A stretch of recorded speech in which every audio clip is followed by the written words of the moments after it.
live the draft. So let's get to it. Turn that off. It's time for No Pad Sports Talk.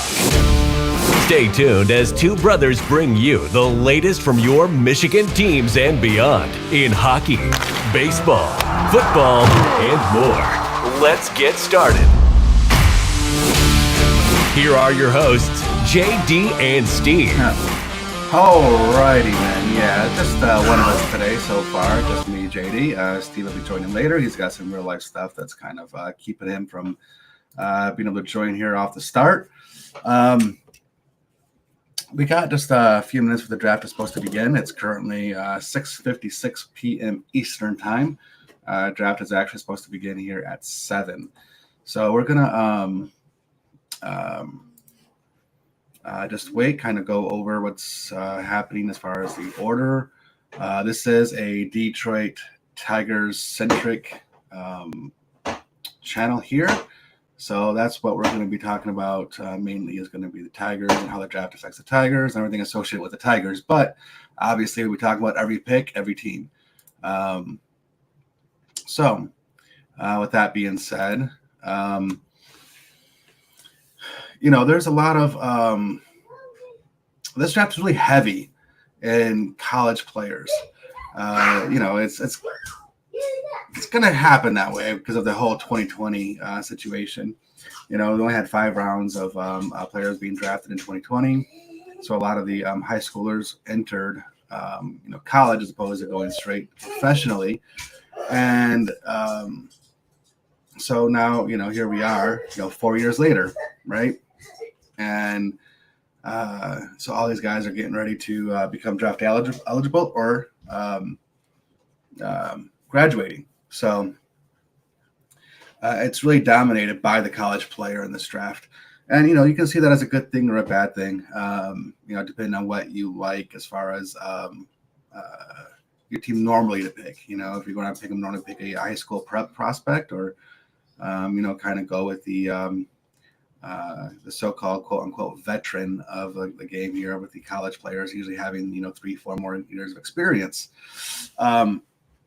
And what does that mean for the Tigers? Well, if you've watched the show at all, we often talk about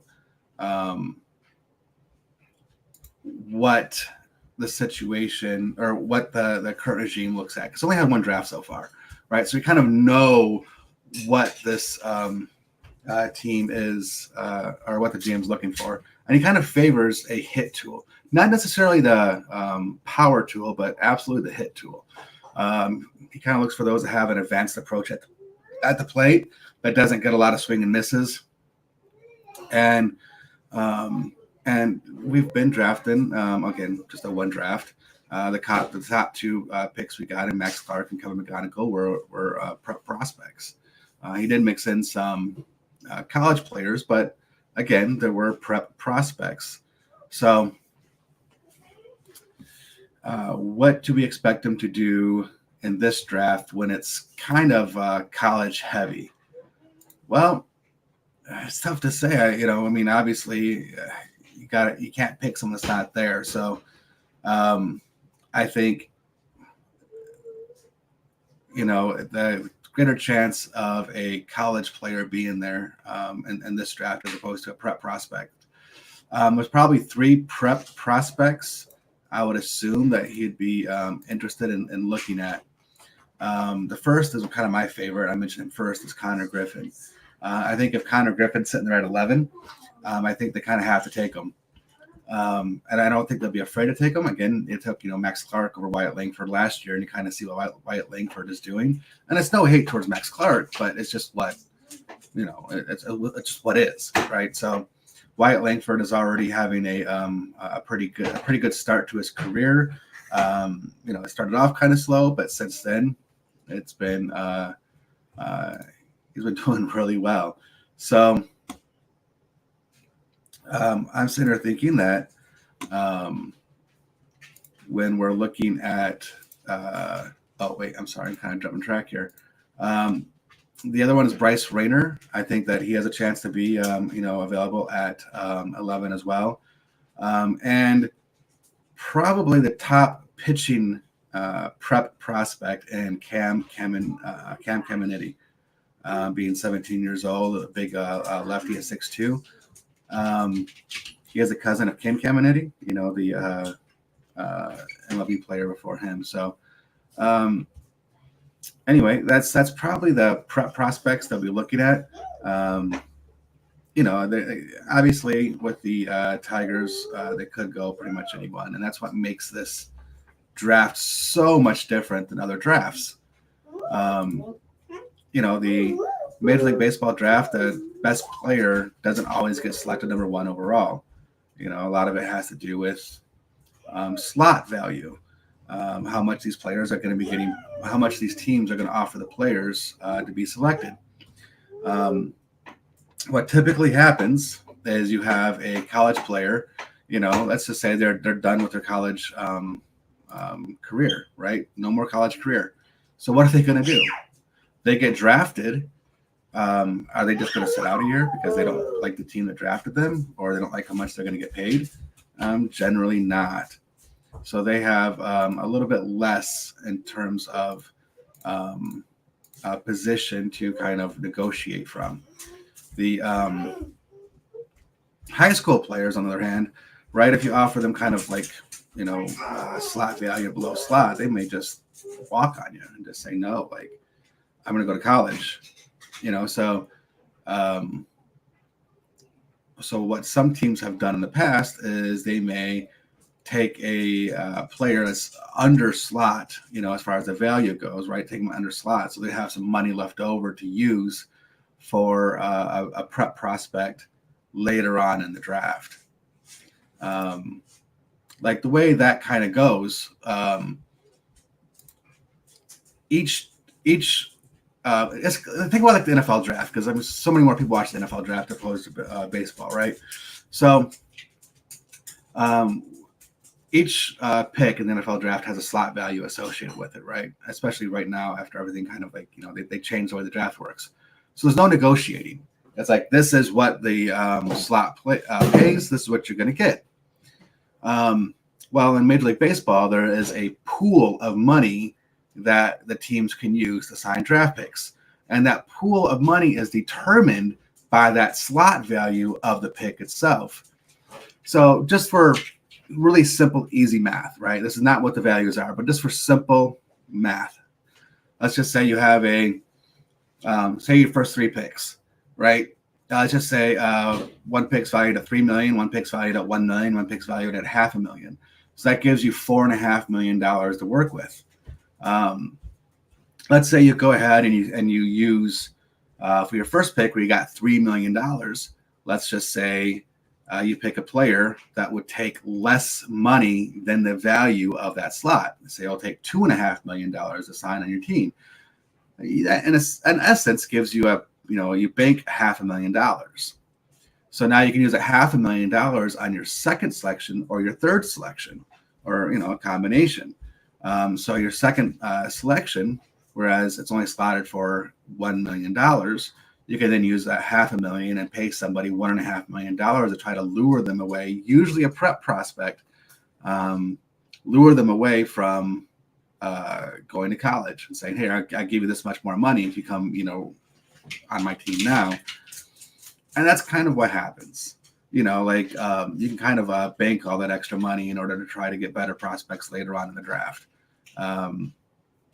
So that's kind of how the slotting system works. So some of these teams up top, we'll talk about Cleveland because of the first pick here. The way that will work is Cleveland could either pick the player that they want, number one, and forget about slot value, just pay them slot. Or you can also pay over slot even at the first pick too, by the way. But or what they could do is they could call the agents, find out what the player is willing to take. And they might go ahead and negotiate kind of with the player ahead of time and saying, okay, if I draft you, you're going to take so much less money. And then in their minds, they can kind of remember that and plan for the rest of the draft that way. Okay, well, we got a compensation pick here, at the end of the first round or whatever, and we can then use that money saved for a better pick then. So that is probably what Cleveland's been doing this entire day, is on the phones with all the players' agents. So when we're with the Tigers, it's really hard when you're trying to do a mock draft, trying to figure out where these players are going to go, because you don't know. You just don't know where these players are going to go, because you only have again, so much money to spend as far as slot value goes. So it's going to be really interesting. Nobody knows right now exactly who's going to be number one. And again, none of the mock drafts really matter, because Cleveland could, surprise everybody and pick someone different. That's kind of what we saw with the Tigers even last year's draft with Max Clark. They have Max Clark. He came in, and Tigers drafted him knowing he was going to take less money. And that's how we were also able to sign Kevin McGonigal, because the money saved by Max Clark, as opposed to Wyatt Langford, allowed us to get McGonigal as well. But hey, there, brother, just kind of going through some of the money stuff here, how that kind of works for baseball. Yep. And the thing with McGonigal, well, with the Max Clark thing, McGonigal's actually turned out to be a pretty decent player so far. I mean, as far as I know, he's not ready to come up to the bigs, and I know he's slowly working his way through. But he could be our future shortstop. Right now, that's kind of what it's looking like. Because again, we talk a lot on our show about what we have as far as just prospects in our system for shortstop, and he really is the only one that's kind of doing anything of note whatsoever. So, he's about it. He's all we got right now. Well, Guardians are officially on the clock, so we got to see who they're going to take. I was listening to a lot of so-called experts talking, and they're all over the place. A lot like Charlie Condon. He's again, college prospect. We talked about this a lot. It's dominated by college bats specifically. But Charlie Condon is out of Georgia. He can play outfield, third base. He's 6'6", 216. The guy is just a monster when it comes to offensive power, just raw power this guy's got. And some also said that Jack Caglianone, his power's on par with Charlie Condon. He's more of a first baseman. He can pitch, but probably not going to be a pitcher. I mean, he's got a good fastball, but that's really about it. He needs a lot of work to try to, do anything of note, like Shohei Ohtani-ish, right? But, I mean, it could really be anybody here again. Weatherholt, Smith, Bazzana. I personally prefer Bazzana if I was picking for Cleveland. I just, those positions at the middle we talk about a lot are so important. And that's how I can also see Weatherholt potentially also getting the nod, because, he's a shortstop / second baseman, could play either position. But Bazzana, his combination of a pure hit tool power, he can run, and he's a pretty good fielder. I don't know. That's who I would kind of look at if I were drafting for Cleveland. But we'll see who they go for. And again, we don't know what their strategy is going to be. Trying to save money and use it later on, or just pick who they want. So, right. That's why this makes it so much fun. Yeah. The Weatherholt thing, though, I think you talked about, he's had some injury issues, right?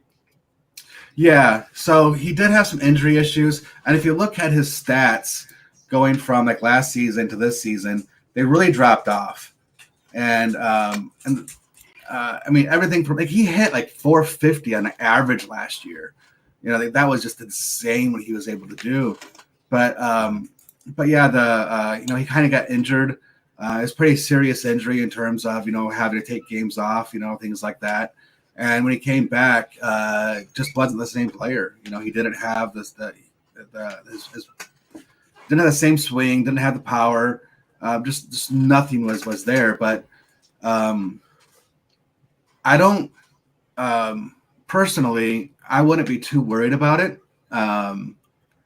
Because I think that if it was serious enough, he wouldn't have played at all. So I think it's just one of those like nagging things that he'll eventually be able to get over. So I like I said, I wouldn't be scared off by that. Okay. Well, speaking of injuries, we just got Javi Baez back off IL. Yes. He played 4 or 5 games for us, 5, 6 games, I think is what it was. Didn't and got hurt, tweaked his back again. Obviously, we know we're really thin or non-existent at shortstop. Right. So, having just re-injured, having tweaked the same issue that he already had, what do you see the Tigers doing? Just in general, or are you talking about for the draft? That's going to change what they do for the draft. Well, I don't think it's going to change what they do for the draft because we know we still need a shortstop. I didn't think it would change that position. I don't think, but as far as overall, what are they?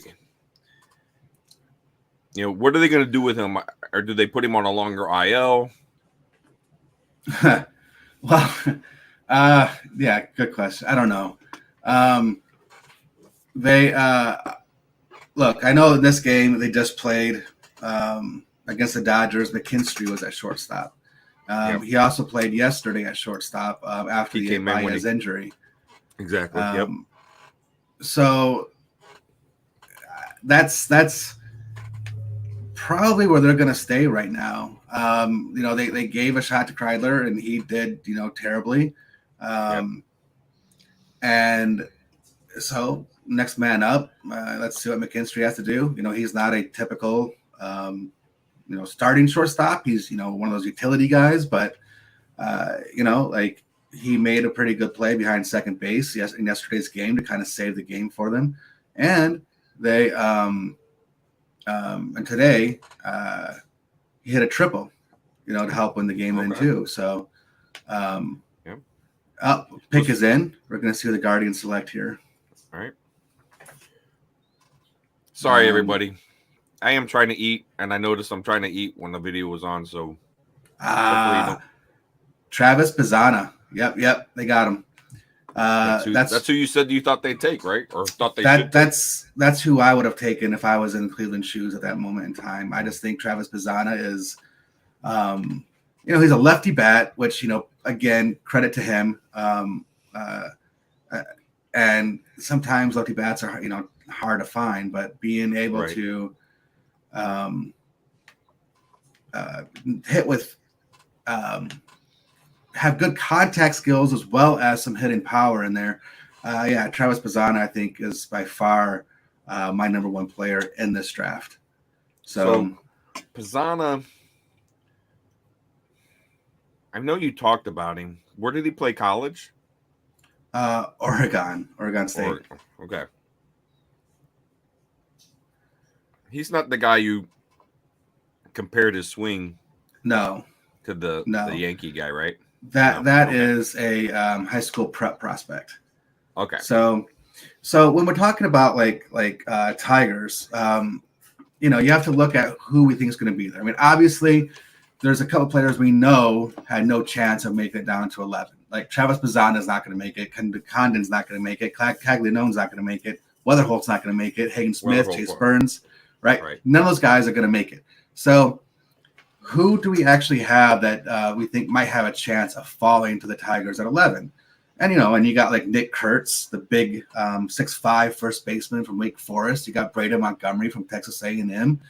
Connor Griffin, that's who I am personally hoping falls to the Tigers. I really want them to get Connor Griffin. Bryce Rayner, he would not be a bad selection either. And then you got some college prospects that would still be there, like Trey Savage, James Tibbs, Christian Moore.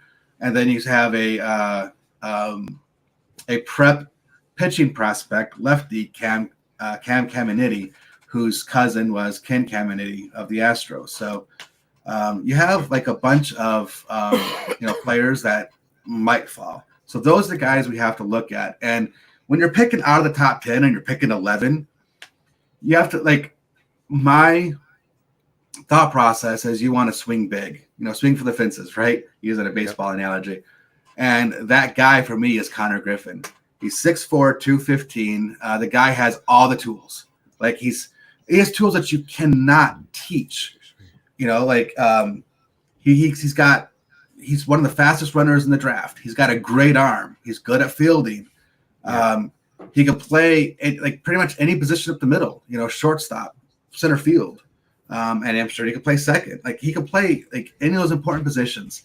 The one question, and the reason why he's not the first overall draft pick, in my opinion, the one question remains, and that's his ability to make solid contact consistently. If he can prove that, because he has good power, right? So if he can prove that he can make good solid contact, this guy could be the best player in this draft. Yeah. So, how did he do at the combine, right? Wasn't he one of the guys that I thought hit well at the combine? He did. As far as exit velocity? Yeah, absolutely. But again, I don't put like a ton of stock into the combine, just like with the NFL combine. It's nice to kind of like see them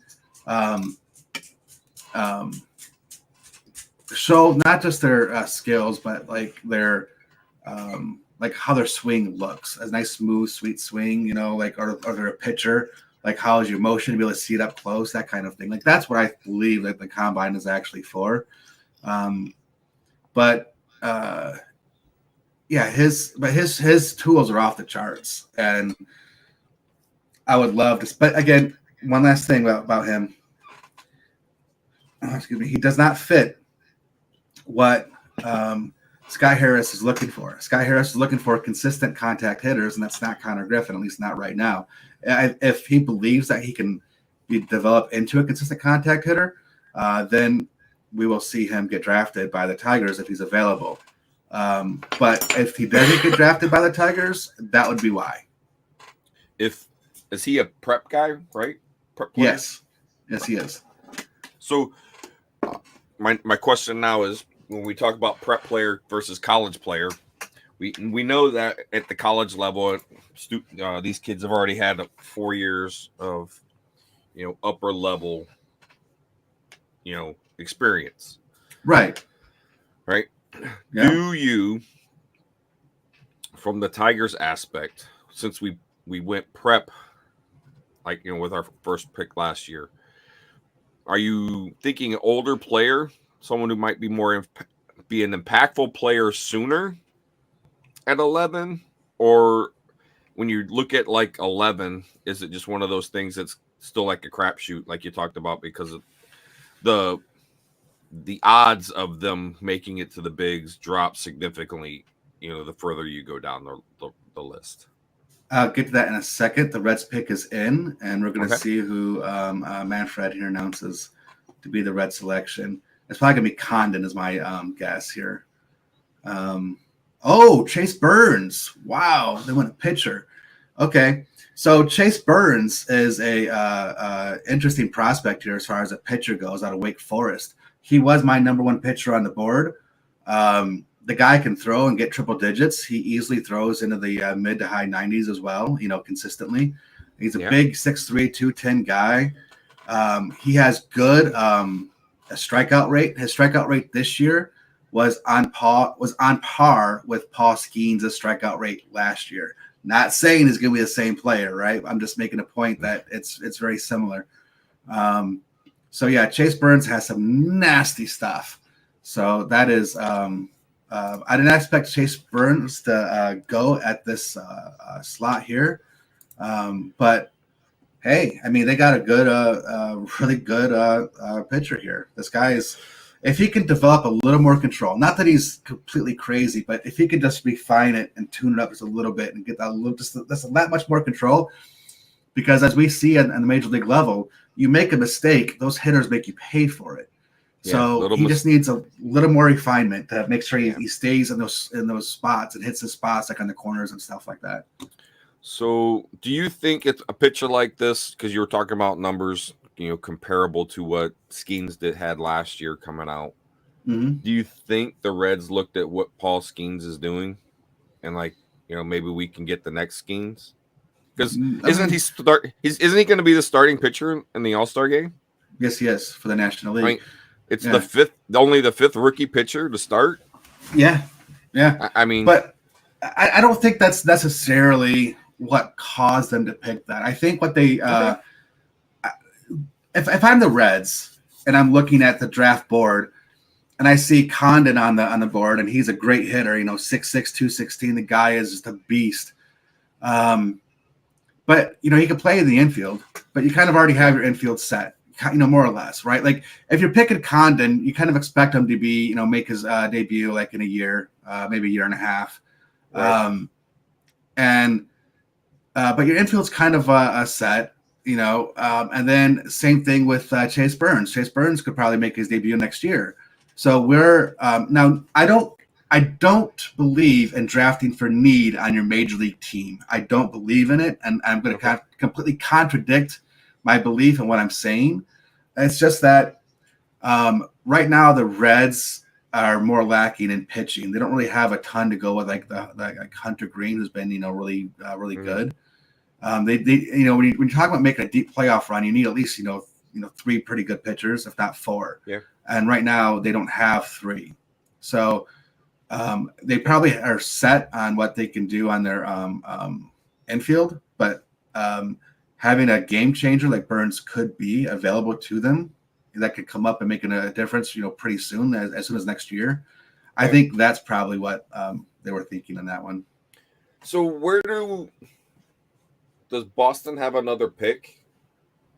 Is it going to be like one of those things? Maybe they took him because he would sign for less money, so they could sign somebody else, kind of deal too. Oh, you're asking if Cincinnati has another pick? Yeah. Oh, you said the Reds. I'm sorry. You kept saying it, and I was thinking Boston. So I'm sorry. Yeah. No, that's all right. I mean, they don't have another one in like round one or incentive picks, compensation picks, competitive balance picks. They have nothing more in round one. So the next pick would indeed be in round two. But they don't pick until 51 in round two, right? Like 51 overall. Yep. Yeah. So do we see a lot of trades? No. I didn't think they're, just because of the way the money is slotted, like you can almost. You can't trade draft picks. Oh, you can't? No. Oh, you probably told me that too. I don't remember. I mean, you could trade like compensation picks, competitive balance picks, that kind of thing, but the deadline to do that's already passed. So what we have here is just what we have. So you could draft a player and then trading after you have a player that way. Once you have them signed, I guess, right? Not right away, but yes. I mean, eventually, obviously, you can. Just yeah. All right, but I got some corn on the cob I got to eat, and nobody wants to hear that or see that. No. So I will be right back. And then so now we got Condon. I don't want to say he's falling. I 100% expected Condon to be gone in the second pick just because of his hit tool. Rockies are selecting now. The pick is actually in. Is this going to be Cags or Condon potentially? And it's Condon. Yeah, having Condon fall in your lap at 3 when nobody expected him to be there. I totally understand that move by the Rockies. This guy, especially being in Colorado, this guy's going to hit some bombs in Colorado. Good pick by Colorado. I think that fits. Good job for them. So, I mean, ultimately, from a Tigers perspective, nothing changes for them. We knew these 3 guys aren't going to be on the board when the Tigers selected. So, again, this changes nothing from the Tigers' perspective. But, yeah, here it is. They're showing stats right now on Condon. He hit 433 his batting average with 37 home runs. The guy was absolutely insane. He's the 3rd player ever to lead Division I in batting average and home runs. This guy's hit tool's nuts. Now, I mean, nobody is a perfect prospect, because if he was a perfect prospect, obviously he would have gone first overall, no matter what, I would believe. His run tool isn't all that good, right? So he's pretty slow. He's okay at fielding, but and his arm is, again, you can he's got a decent arm, a little above average there. So, yeah, like he's that's a great pick. He also had 1565 ops, 58 total extra base hits. Like I said, this guy is huge.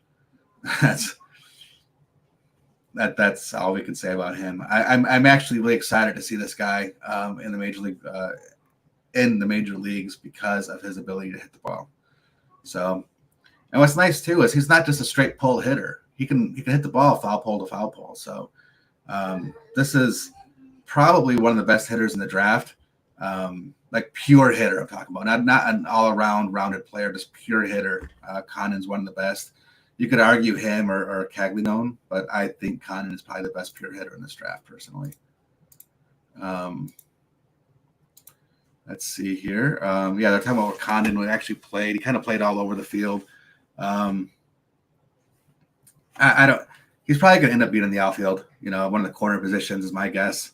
I think that's probably where he's going to be best, is at the corners. I wouldn't want to put him in center. I don't think he can cover enough ground in the center field. But he's got a good enough arm. He can actually play in the corners. So that's my guess there. But great pick by them. One of my favorite players in this draft. While we're talking about best pure hitters, earlier on I mentioned Nick Kurtz as a potential player for the Tigers if he falls. He's currently ranked number 7 in the MLB's board. So as far as hitters go, again, great hitter. He's rated as a 60 hit, 265 power. He's a first baseman, and you can't really put him anywhere else, right? He's going to be a first baseman. And he's a pretty decent fielding first baseman too. Not that that's super important down there at first base, but it can't hurt you. And he's a left-handed bat. And this guy's 6'5", 240, Nick Kurtz, out of Wake Forest. I really like his ability to hit the ball.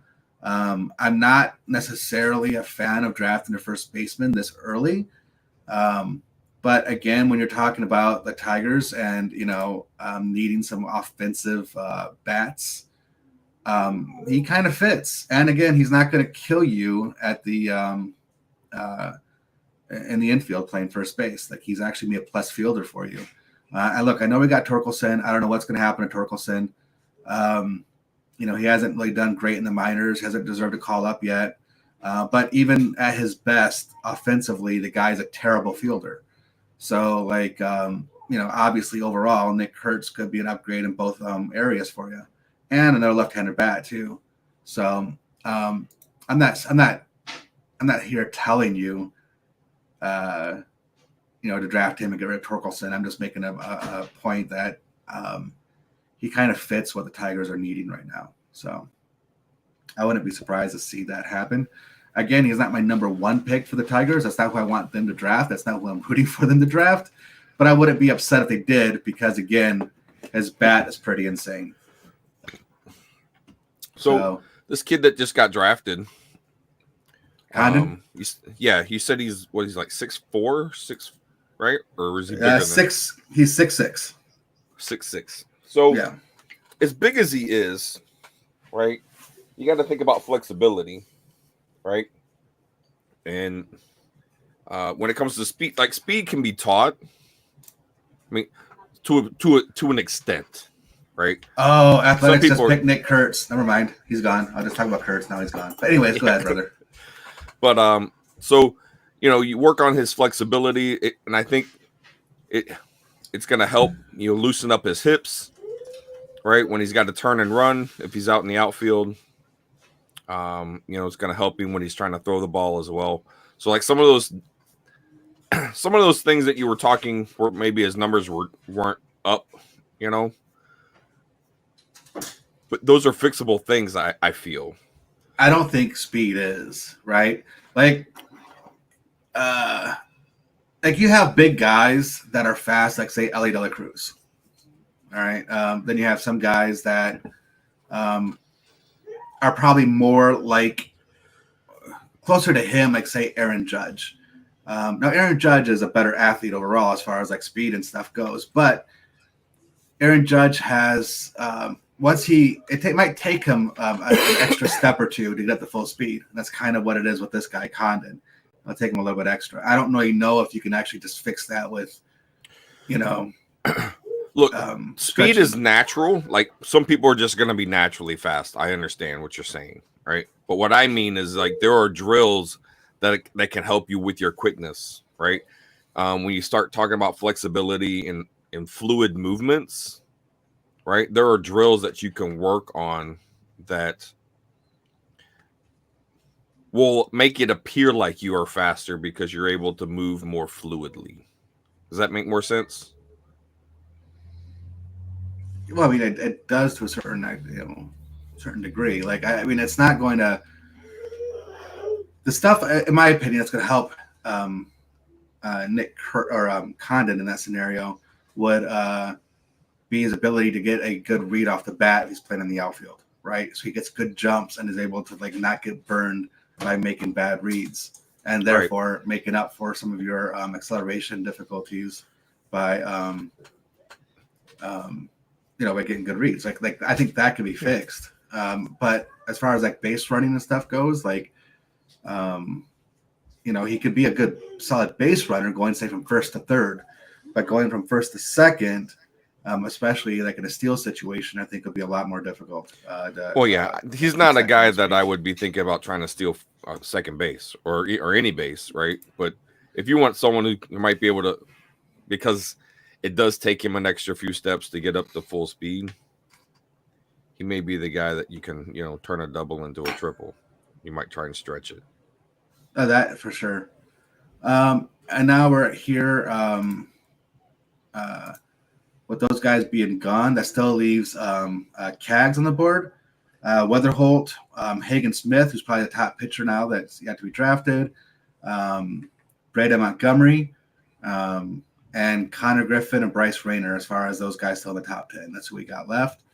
And with the White Sox, see, this is what's really tough to know what the White Sox are going to do. We have no idea because they need everything. There's not just I know I keep saying over and over again, you don't draft for need in a major league team, but what you do draft for is you draft for your overall system needs too. You can do that. If you don't have something addressed in your system, you can look for that. And that might be like if you have, say, a shortstop or a center fielder or a shortstop and a first baseman or whatever, kind of gridded out to be the same. Maybe that positional need for the organizational need might push that one player over top than somebody else just because you don't have that in your organization yet. Right. So that's and with the White Sox, like I said, they kind of need everything. There's nothing that they have.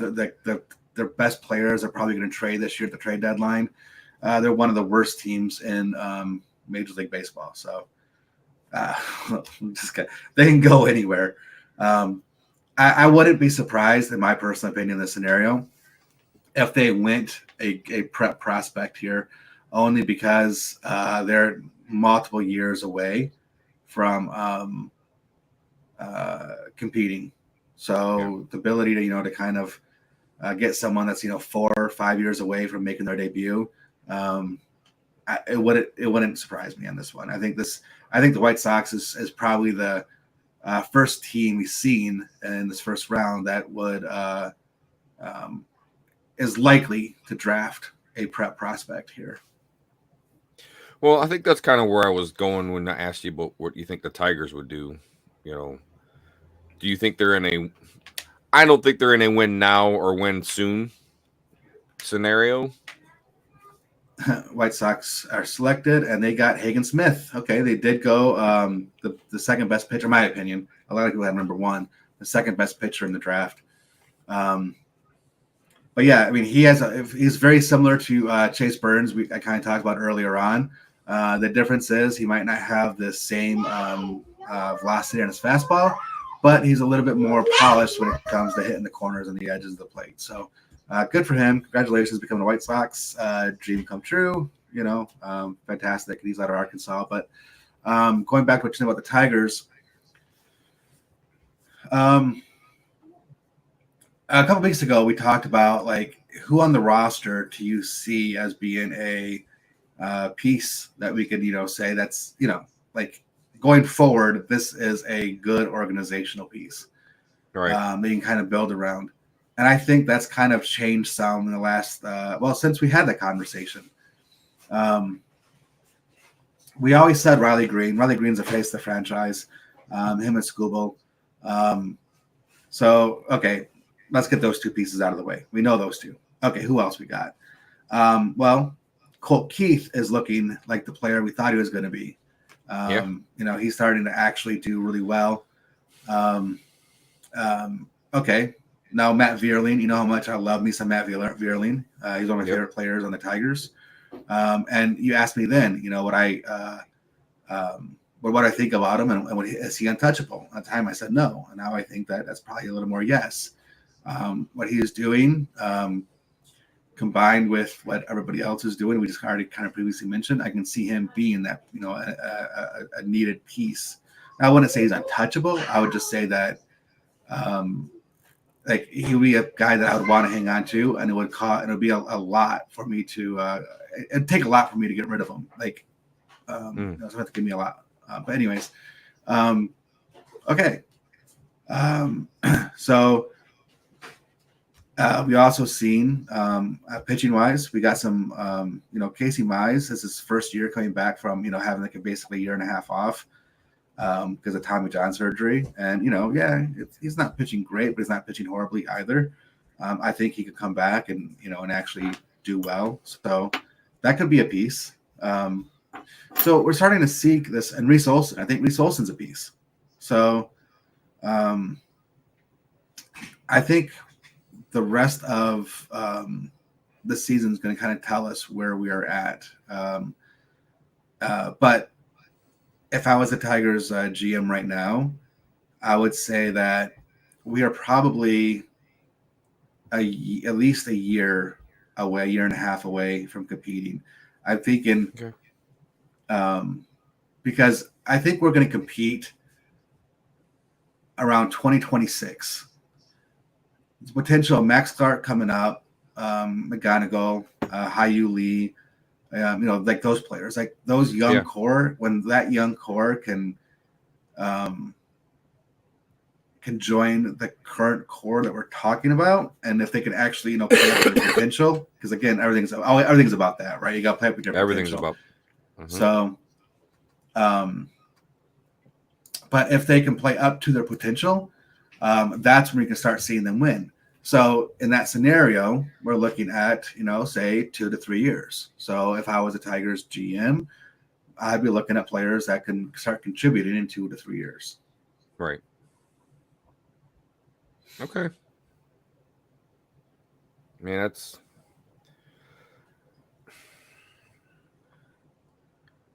because I know, like you said, you try not to talk about drafting for need in baseball. But you draft. You are trying to, look at your long-term game, right? What you have in your minors, what's moving up through the system. Am I going to have this? Am I going to have that?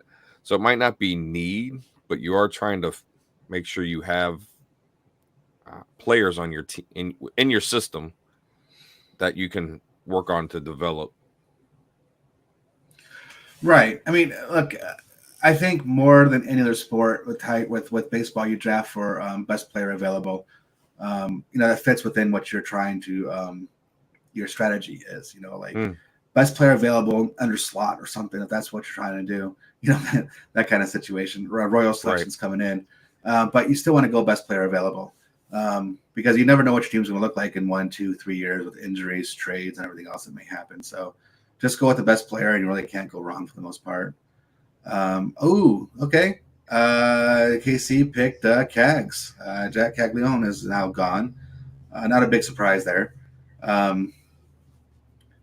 But yeah, he's like this guy is again, it's between him and Condon as far as who experts think has the best overall power tool. So, I mean, they're both just huge, big hitters. And Cags did set the record for career home runs in Florida. So, like, the guy's good. The guy's got a good stick.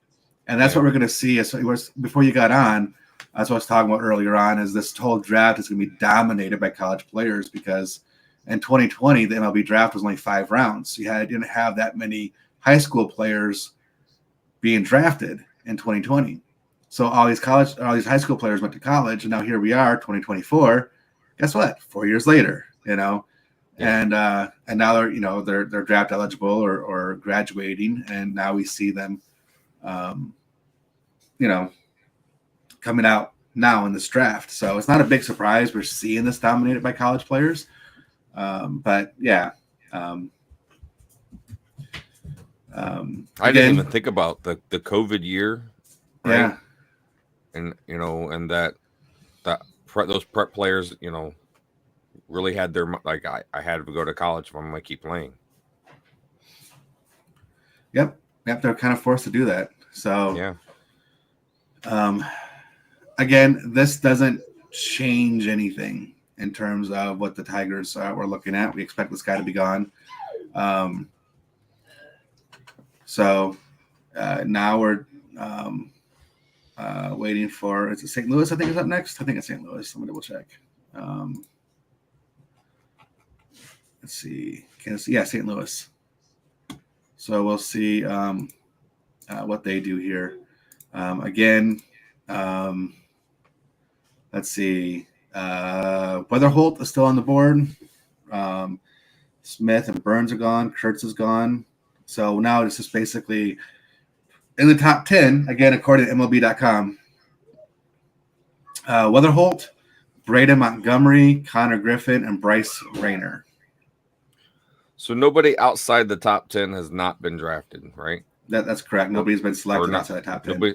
Anyone that was in the top 10 by the MLB has not been drafted inside the top 10. Huh? As far as ranked, I'm sorry. Players that were ranked outside, as any player outside.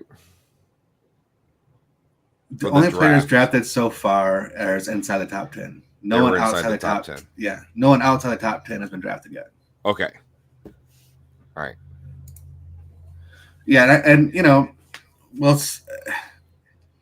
a lot of times you see, that kind of happen again when you're trying to draft under slot. But right now we still have a bunch of, college players on the board that's in the top 10. And then, prep prospects you're not typically going to get for under slot. Tigers got kind of lucky with Max Clark last year when Max Clark, just from everything that it sounded like, he just wanted to be drafted higher. And and he even made it known that if he was drafted first overall, that he'd take less money to be drafted first overall. He just wanted that I don't know, that feather in his cap or whatever you want to call it, to say I was drafted first overall.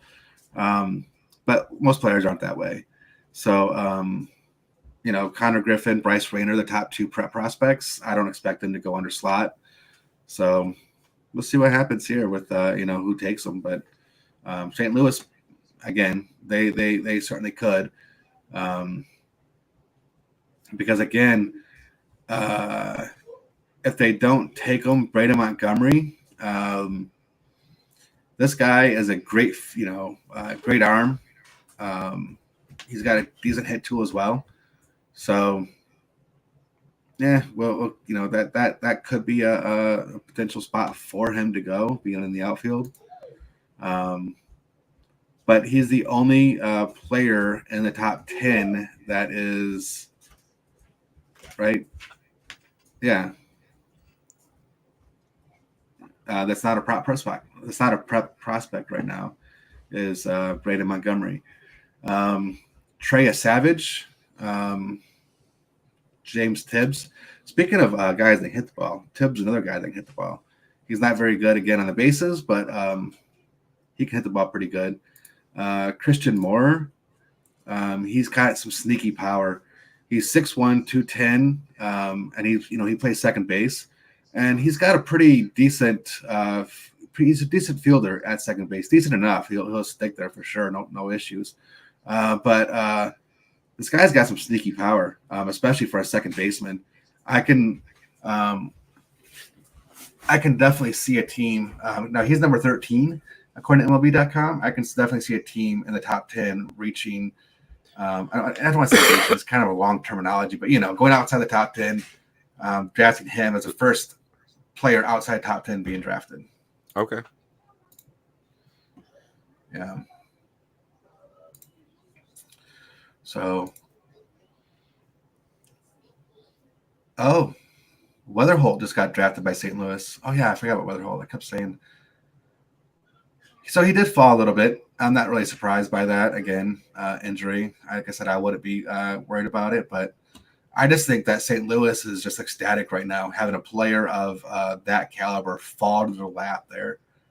They did not take a lot of time putting that card in either. They're like, if Weatherholt's still there, we're. Yeah, that's and again, Weatherholt's injury is a hamstring. Right? It's not a back, it's not a shoulder, it's not an elbow. Yeah. Right? Like it's a hamstring. It's healable. Yeah. Yeah. So I am not, like I said, I am not concerned at all about this guy.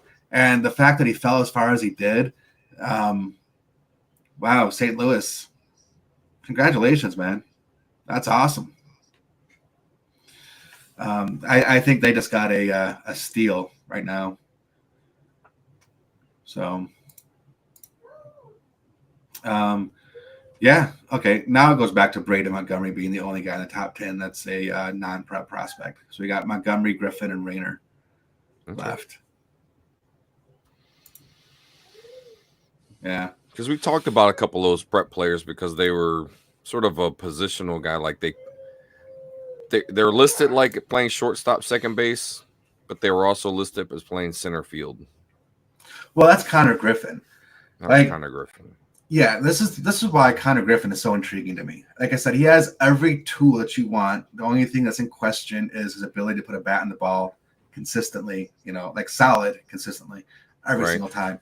But the guy could play shortstop and he'd be an above average shortstop. But he could also play center field and be one of the best center fielders in the game because he's got good speed. And defensively, Connor Griffin's going to be good defensively no matter where he plays. And that is important, obviously, especially right now with the Tigers. Tigers have one of the worst defensive teams in the game right now, which is crazy. But anyways, but he can play, like, wherever he plays, he'll be a plus defensive player. Then on top of that, if he can, get his a hitting tool in order, like I said, this guy has a chance to be like something special. And that's why I would draft Connor Griffin in a heartbeat if he was there at 11. I don't think he will be. I don't think he will be. I think he's probably gonna be the first prep player taken. There's a lot of people out there though that really like Bryce Rayner. He's more of a prototypical shortstop, and his hit tool isn't in question. He'll put the bat on the ball, and he does have decent power for a 19-year-old too. So like Bryce Rayner is not a bad player, and I'm not trying to knock him at all. So you just had a preference of one over the other. I just think Connor Griffin's ceiling is higher. That's the bottom line. That's all I think. And now the bust chances of Connor Griffin's also higher than Bryce.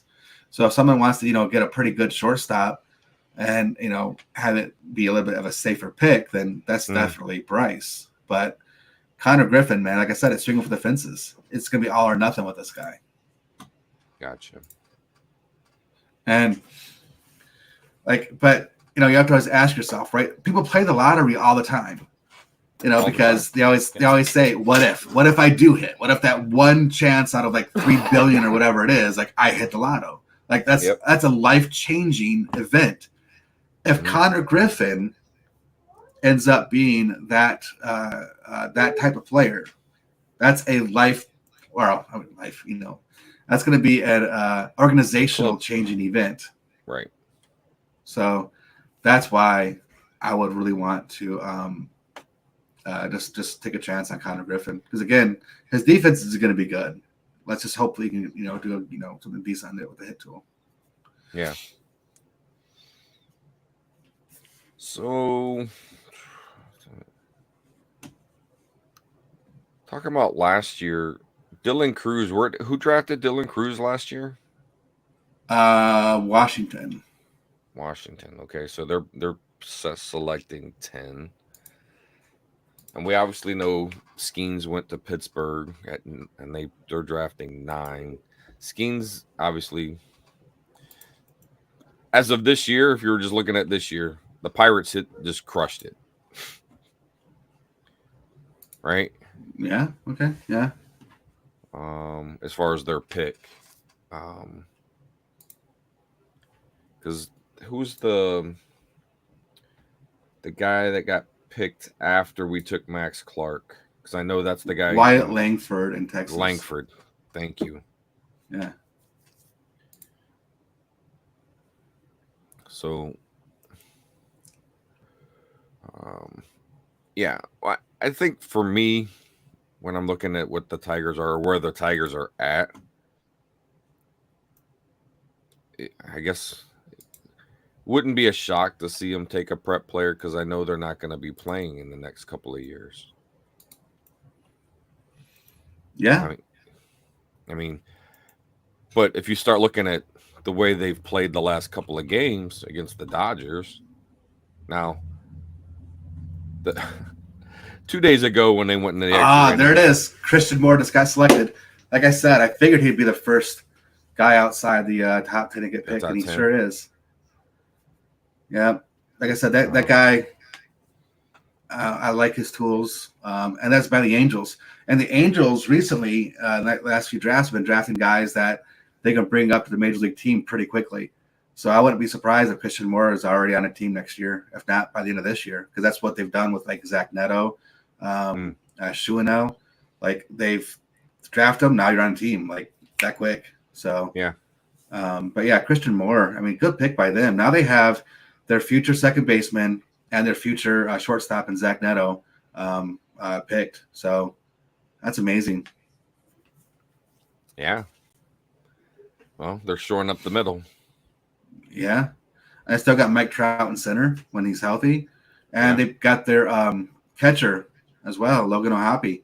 Like up the middle, like they're solid. Yeah. Logan O'Hoppe is an underrated catcher. People need to really give that guy a little more credit than what they do. He's a great catcher. Right now, what's great for me, being a fan of catchers, is that there's catchers have just gotten a lot more talented than what they have been in the past.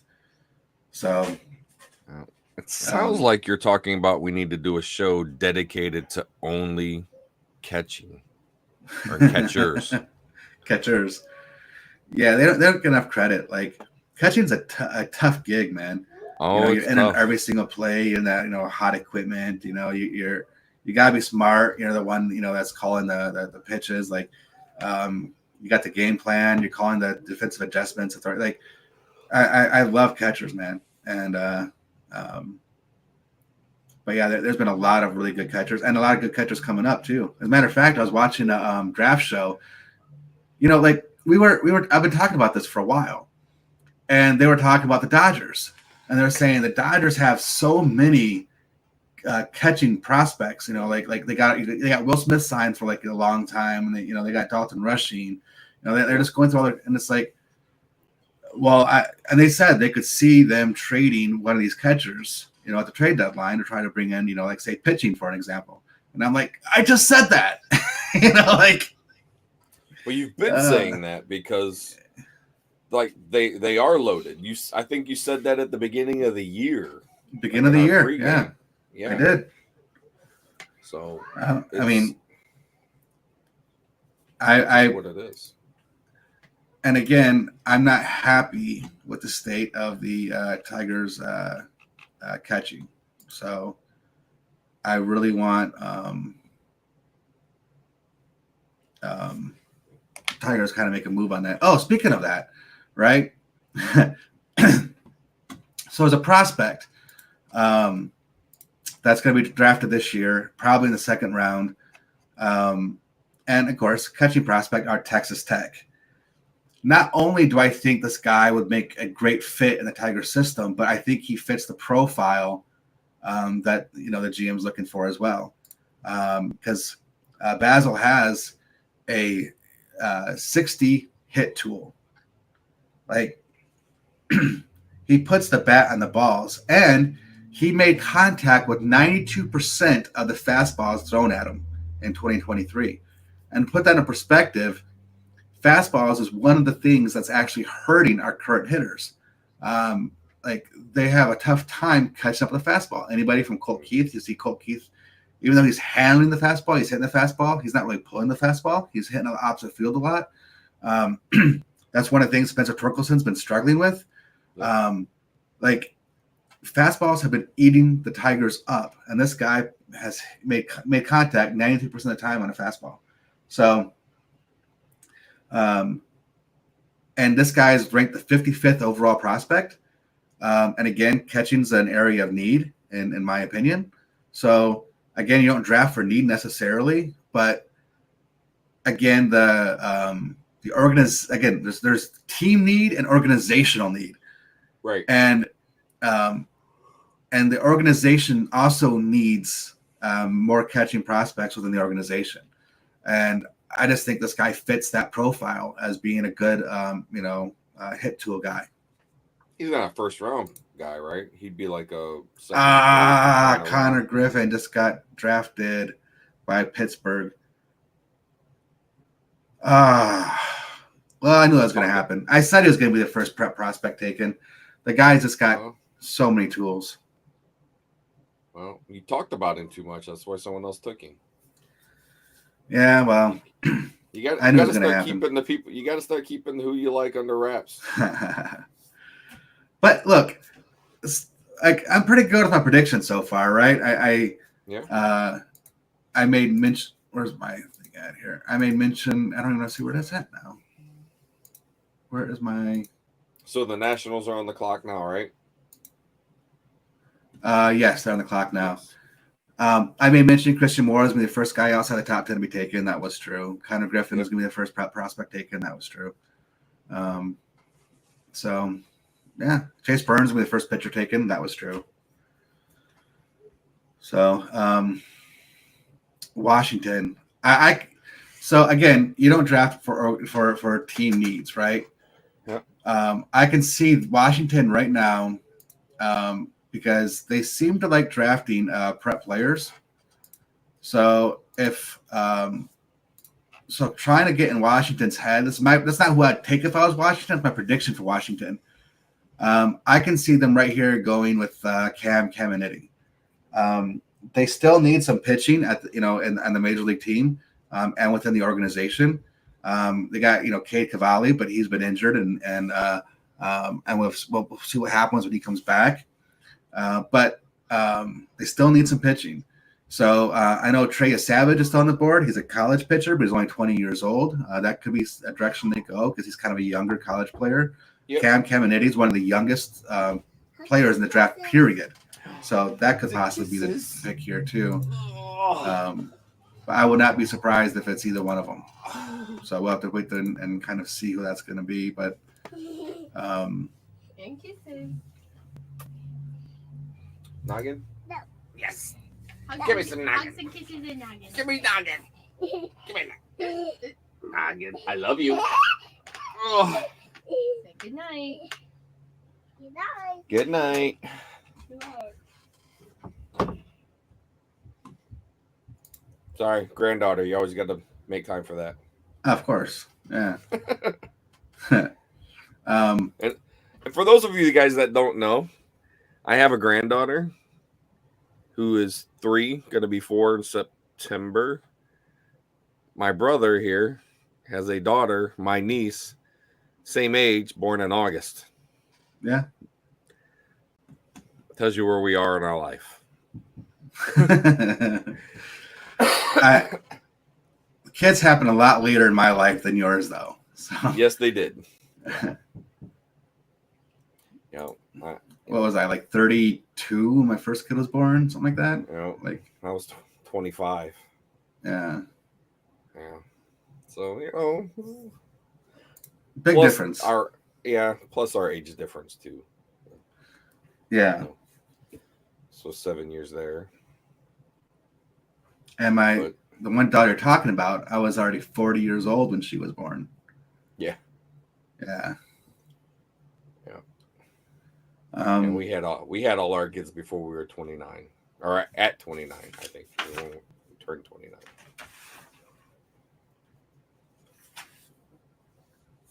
All right. So you think the Nationals are going to go prep because that's kind of been their tendency? it's been their tendency. Yeah. Okay. I mean, look, they're getting better and they're getting better fast. But yeah, that's kind of been what they've been doing. And I wouldn't be surprised. Okay. You know, I don't expect them to kind of break the mold here unless they really, really like a college player. And there's a lot of college players that like I mean, like I told you, we've kind of gone through them. Braden Montgomery is a good outfielder. You know, Trey Savage, good pitcher. James Tibbs, good outfielder. I think Tibbs right now, in my opinion, is probably the best pure hitter left. Again, pure hitter left in the draft. He's who I would look at. And again, he's a lefty too at the plate. So, How upset would you be if the Tigers went pitching? Seaver King, that's who Washington took, a shortstop from Wake Forest. Again, not a bad pick. Wake Forest is a good team. They announced him as a shortstop. I think most people don't see him as a shortstop. But yeah, I mean, I did not think that he'd go where he did, but that's fine. You know, I mean, that's what makes this so crazy, the MLB draft. But Right. yeah, he's a solid player. Now, what I do if Tigers drafted a pitcher? Nothing. Okay. I mean, look, I have to give this regime a chance to make good decisions. I've only had one draft underneath their belt. So far, the players in the organization are mostly left over from the other regime, which seem like good players. Like the farm system's, really, really good, so, and at least I know the Tigers can develop pitching. That's one thing that we know they can do. Right. So I wouldn't be upset. Wouldn't be who I want. It would not be, what I want them to do. Right. But right now, Bryce Rayner is available for them to take.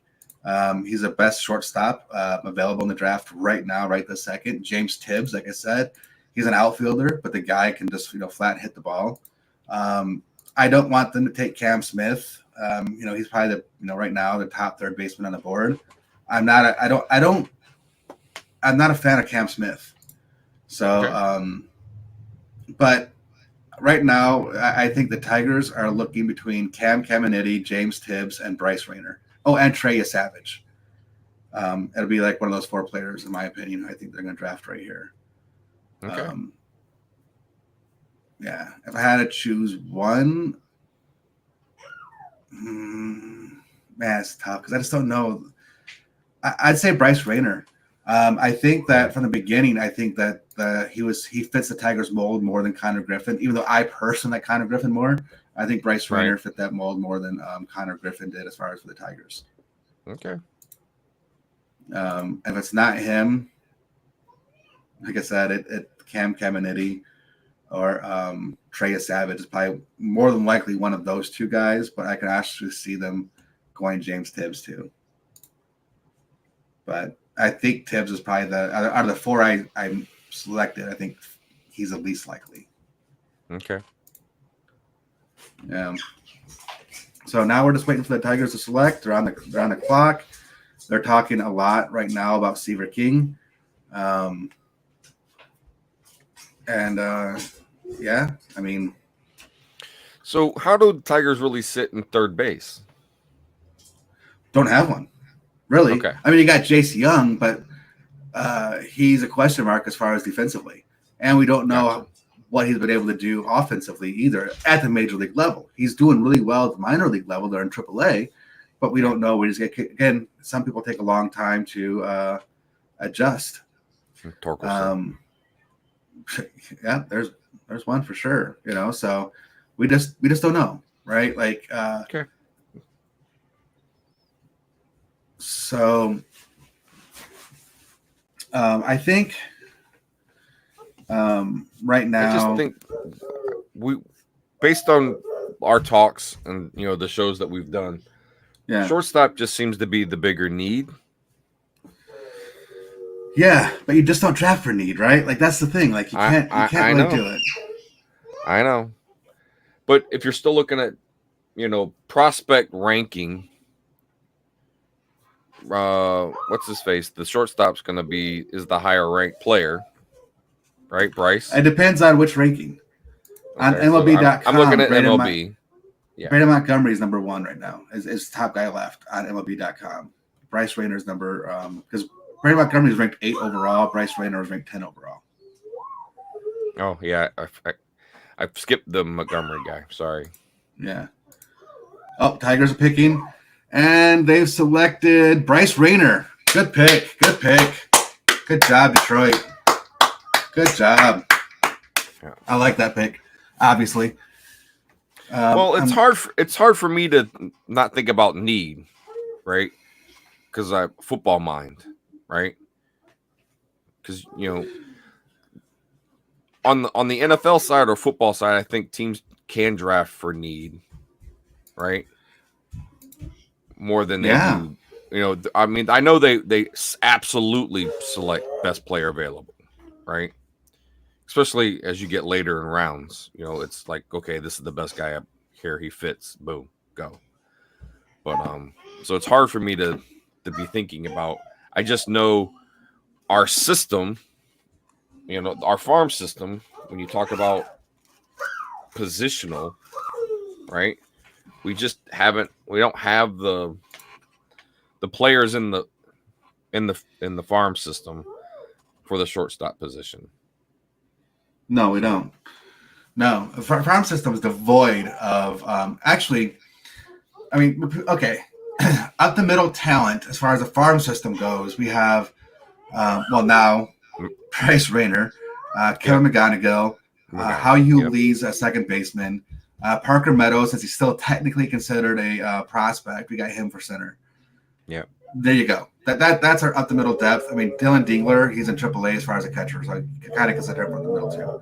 That's who we got. Everybody else, yeah, we have other shortstops, other second basemen, and stuff like that in the system. Like Max Alexander, I think you consider him a second baseman as well. But he's now 22 or 23, and he's just not getting any better, and that's what happens with a lot of these other draft picks. Like they're just not getting any better. So now with that pick off the board, let's look ahead as far as the second round and see who's available. One of my favorite prospects, actually, and I had him rated a little bit higher on my personal board than what MLB.com has. But if you look down at number 27 and 28, Slade Caldwell at 27 is one of my favorite prospects, and you're not really going to know it by looking at his grades. And his height's only 5'9", right? Like he doesn't seem imposing at all. But Slade Caldwell has one of the nicest swings in all of this draft. He's gonna be a base hit machine. The guy is, again, he's not gonna have a ton of power, and he might only hit 12 to 15 home runs this season. But he's gonna be a base hit double machine because he can run too, and I think it plays well in Comerica with how big those gaps are. With his ability to like again, we talked about it when Max Clark was drafted. Yeah, he may not have as many home runs as Wyatt Langford, but he's going to be a gap guy, being able to lay out doubles and triples, and that's exactly what it's going to be with Slade Caldwell. In that scenario, if he's ever drafted by the Tigers, like I could see him being in the same mold. And then Theo Gillen, number 28, Of course he's bigger, but again, his hit tool is fantastic, and I can see Theo Gillen again being one of those guys. I think he has more power than Slade Caldwell, and he could probably hit over 20 home runs a year. But again, if everything pans out, but I think that he could be like Theo Gillen could be a future second baseman because he's got decent fielding ability. His arm isn't all that great, but again, his hit tool is just amazing. So Slade Caldwell, Theo Gillen, two of my favorite prospects that are left. And again, I already told you about his excuse me. I already told you about my favorite catcher right now, and Bazel from Texas Tech. He's number 55 on the board. So there's those three right now. I don't expect, obviously, Slade Caldwell or Theo Gillen to be available when they select at number 2. And I wouldn't be surprised if they have to go a little under slot with a second pick to save on some money after drafting a prep prospect, number 11 overall there with Bryce. So I think Basil, one, catcher. You need more catchers within the organization. He's got a good hit tool, matches what they like to look at as far as hit tools go. And and he's a college guy, so you can pay him under slot. Like, I think he fits all those needs. So that's who I would look for the Lions, the Tigers to draft come with their second pick. Okay. It looks like Braden Montgomery just got selected. Yeah, he did, but at Boston. Yeah. Again, that's a good pick. Braden fell. He's a good player. Yeah. He's a heck of a player. Yeah, I mean, the guy that MLB had ranked at 8 dropped to 12. So I'm sure, Boston was like, hey, again, best player available, right? Yeah, absolutely. And then round 2, Tigers pick it'll be the 49th overall pick is where they'll be picking once round 2 comes around. So yeah, like, shoot, dude. And again, that matches up perfectly with Basil as well. So we'll see. I mean, of course, he might get picked before then. There's other catchers ahead of him, like Jacob Cozart and stuff like that. But I just think, I just think he fits better. Basil fits better. I mean, Caleb Lomavita is probably the best catcher in this current draft, but he's going to be way gone before Tigers pick is my guess. So, I don't know if you know this or not. There's actually a switch pitcher in this draft. Okay. Yeah. It'd be interesting to see what he's able to do. But out of Mississippi State, Drangolo, I can never say his last name. I heard it so many times, and it's like, I'm going to remember how to say it, and I never do. Yeah, switch pitcher. That'd be kind of cool. Yeah. Do they already have some kind of rule in place for something like that? Yeah. So he's not switching between batters? Or can you can switch between batters, but between a switch pitcher and a switch hitter, right? Like, you can't have the guy, put on his glove on the left hand, ready to throw right-handed, have the hitter then switch to the left side of the plate, then have the pitcher then, start throwing left hand, have the batter switch back into the, right? Like, it's that little game. But yeah. Yes, it's a situation where, let me see here. It's like you have, I think the pitcher has to be the first one to, like, when they stand on the rubber, that's the hand they're going to pitch with. Okay. So it's more of an advantage for the batter than for being a switch hitter. Yes. Yes.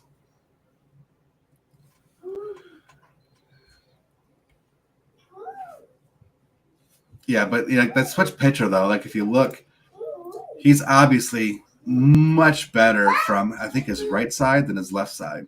So I'm not really sure what's going to happen. Right. Throughout his minor league career and going up into major leagues.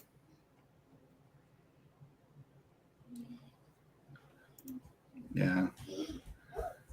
But anyways, and I wanted to say this too. Let's do a shout out to our local guys. We have 2 local guys in the top 100 for the by MLB.com here in Michigan. 2 local guys. Okay. So the first local guy, I'm trying to find him now. Oh my goodness. Northville, Dante Yeah. Nori. Yep, Nori. And this guy, I mean, his hit tool, his tools in general, just look like pretty impressive here. He's a good fielder, good runner, and he can put the bat in the ball. So, and he's got pretty good size. Or no, that's not the guy with the size. It's the other guy with the size. But still, he's a lefty. Yeah. He has good contact ability and good fielding, good running, and a decent arm. So, it'd be kind of cool to see where he ends up going. And then the next guy is going to be out of Okemos. Yep. Caleb Bonemer. Bonnemer. Yeah. And this is the guy with the size. Being 6'1", pretty decent. Well, and he's a shortstop, third baseman. Yeah. I mean, as cool as it would be, to have this guy stay in Michigan. Sure. Yeah, not wanting to have him be drafted in this, with our second pick right now.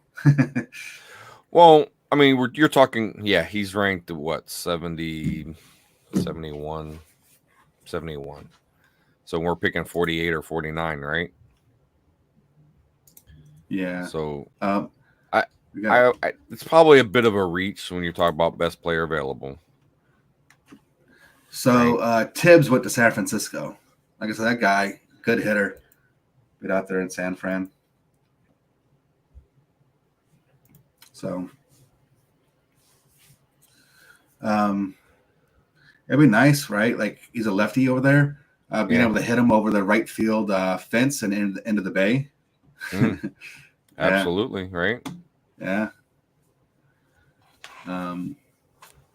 And I do want to mention this too. I had this written down for my the stuff I was doing for the pre-show.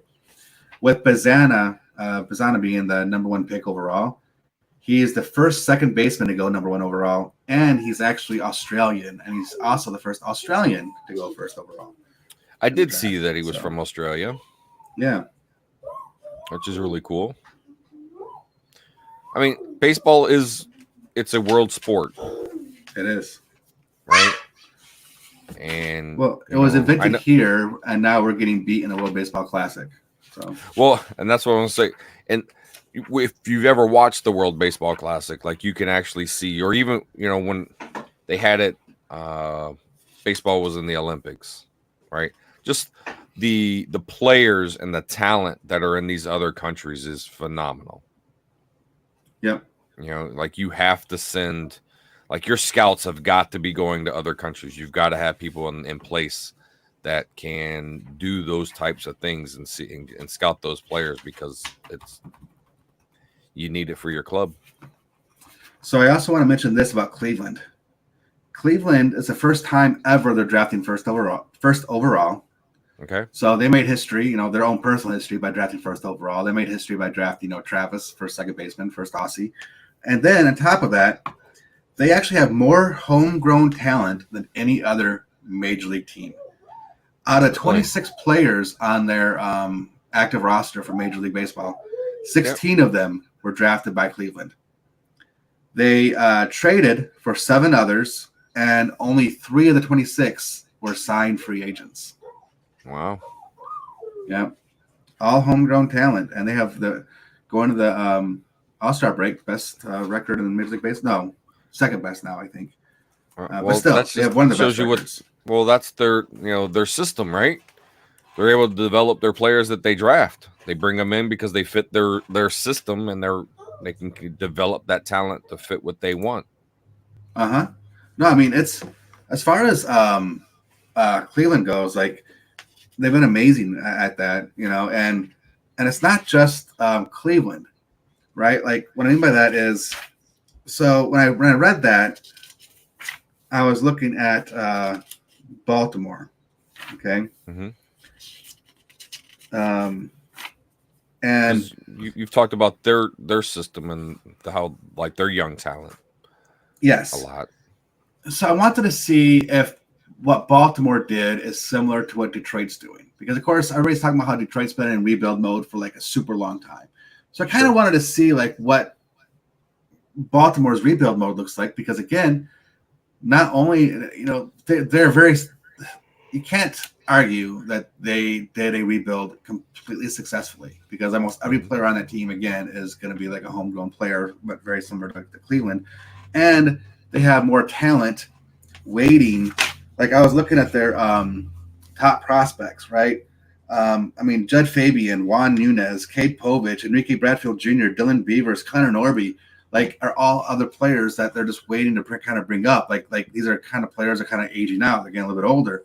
And there's really no spots for them right now. Like this is insane. Like they could have by the end of this year the club with the most homegrown talent on the roster. But so I wanted to look to see what their rebuild looked like compared to the Tigers so far. And what I noticed was I had to trace it back to 2018 is where I started at, because in 2018 they had Manny Machado, and they traded Manny Machado in 2018, and they traded him for 5 prospects. They had a closer named Britton. They traded him for 3 prospects. They traded another player for some more international money, because again, you can't really necessarily trade prospects necessarily, but you can send some money around. So they traded for some more international money, so that way they could sign some more international players. Again, getting younger. They traded Kevin Gausman for 4 players. Traded Jonathan Scope for 4 players. So that was a ton of stuff that they did in order to try to get younger, faster, and get rid of some of these guys that they're good players, but they're not going to be. They weren't going to be around for their rebuild. So might as well get something for them now. Get what you can get. And then in 2019 is when they drafted Adley Rutschman, right? So that 2019 draft, 2018 is they traded everybody. 2019 is when they drafted Adley Rutschman.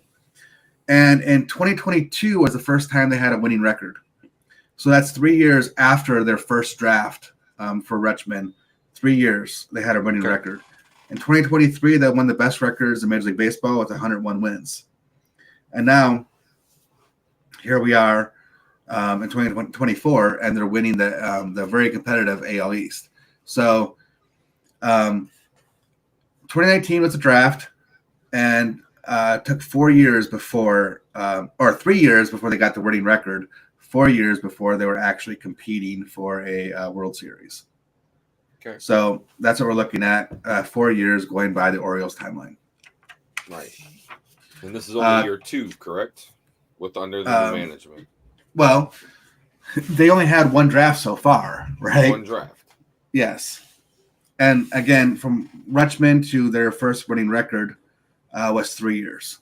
So this would be year 1 after their first draft. Correct. The only difference is Orioles' cupboard was completely bare. Like they didn't have anybody, and Tigers actually have players. So, I mean, it's not like I wouldn't expect it to take 3 years necessarily, because Tigers have way better players than what the Orioles did during their rebuild. So, but they also ended up with a lot of prospects when you talked about those trades. I mean, that was like 4, 7, 10, like 10 players. 11. Yeah. It was 11. Okay. Yeah. So, like, that's a huge haul for, you're looking at giving up 4 players and you got 11. Yeah. So, no, it's huge for sure, man. Yeah. Like that's like the Ricky I'm Williams sorry. trade. It was 16 players. 16. I forgot about Manny Machado. Yeah. Okay. All right. Yeah, I was trying to keep up with the numbers when you were mentioning, but you were going through the list kind of fast. And my numbers, I'm like, no. So I'm like, I knew it was like 10 or 11. I was in that range, but so I missed one too. But we've talked about that. Like the Tigers could do something the same thing, because why don't we? What? We've talked about the Tigers they develop pitching very well. Right? Yeah. Uh-huh. So it was on the other aspects of our positional players that our farm system wasn't doing what it needed to do to develop players, I guess. Well, offensively, you could say that, but then, look at Kerry Carpenter, was like a 19th round draft pick or something, and Okay. before he got injured, he had like over 1,000 ops. Like he was like crushing the ball. You look at Colt Keith. I know it's a small sample size so far, but again, he was not exactly a first round draft pick either. And then and we'll have to see just how everybody else ends up, developing. Because again, I mean, you can use Riley Green too. Riley Green is developed into like a huge, nice piece. Again, I know he was like the 3rd or 4th overall pick or something, but just saying, like he was developed. So Okay. I think we developed pitching better, but I don't know. I don't know if we can say that the hitters don't get developed or they don't develop hitters good. I don't know if we can actually say that right now, just because of the players that I just mentioned. Those players are doing pretty good. Right. Okay, so let's talk defensively then. Can you make a player better defensively? Yes. So, like, you just the old regime obviously didn't help our farm system, right? Well, and I think that's tough to say. All the players that we're talking about right now got on a team from the old regime. Gary Carpenter, Riley Green, Spencer Torkelson, Tarek Skubal, Casey Mize, Colt Keith, Chase Young, McGonigal, I'm sorry, not McGonigal. My bad. Like all these guys got on the team with the old regime, and these are the guys that we're currently relying on and waiting for. So again, it's hard to say that the left covered bare, Okay. It's just that originally, when we were looking at it, there were some players that were unexpected surprises. Colt Keith was an unexpected surprise. We didn't expect him to develop, as quickly and as good as what he has. Kerry Carpenter, no one expected that. He kind of came out of nowhere. And then, there's been, that's a surprising pick right there. That pitcher that throws with both hands, switch pitcher, he just got drafted by Seattle. That was pretty early as far as looked like it was going to be, but that's cool, man. Good for him. Yeah. So there's right now, if you had to look at the top prospects, which we'll do, right? Let's look at the Tigers' top prospects here. Okay, Max Clark, we know who did that. That's the current regime. But Jackson Jobe, previous. Jace Young, previous. McGonigal was current. Madden, previous. Justin Henry Malloy was a trade. But that happened, of course, last year with the current regime. Kyler Montero was previous. Wilmer Flores, previous. Roy Gibson Long, previous. Troy Melton, like all these guys, Dylan Dingler, were all previous regimes guys. So again, it's hard to say that it's the left at bare, but it was mainly because of a bunch of surprises that happened. No one thought some of these guys would be as good as what they are. Okay. So I'm looking here.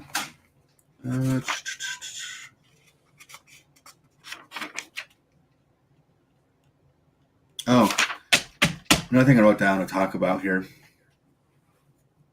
So, you know, I was talking about Dodgers with their surplus of catchers.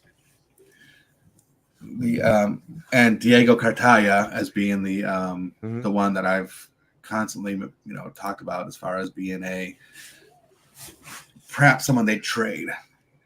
He was one of the top international prospects when they signed him, but it looks like Dalton Rushing has kind of surpassed him in their organization. So that might make him available.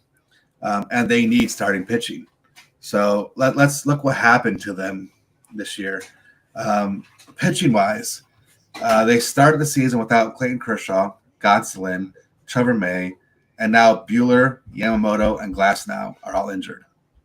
Like that's almost an entire rotation of injuries. Yeah. With like with relief pitching. So like they need starting pitching. So if you got Flaherty, maybe that's an opportunity. We can use Flaherty for like Diego Cartaya and who knows. I don't know what else. I'm just saying like that's an opportunity there because Dodgers be going after pitching, and there's a lot of pitchers that's going to be available this year in the trade deadline. So it doesn't mean it's going to be necessarily the Tigers that's going to make that trade, but it's a possibility. Okay.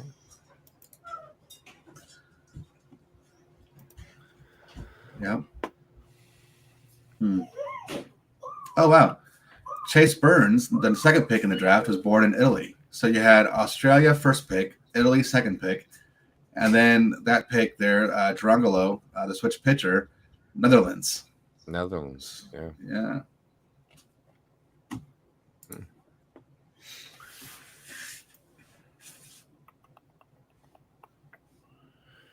All right, I gotta clean up my mess. I shall be back. All right. Yeah, so now, we're looking at, let's talk Diamondbacks for a minute. So, Diamondbacks,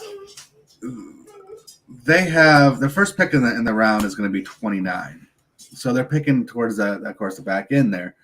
But what I find as a bonus for the Diamondbacks is they actually have 3 picks in the first round because of competitive balance and compensation picks and so on and so forth. So they actually pick 29th, 31st, and 35th. And remember, this is the team that went to the World Series last year.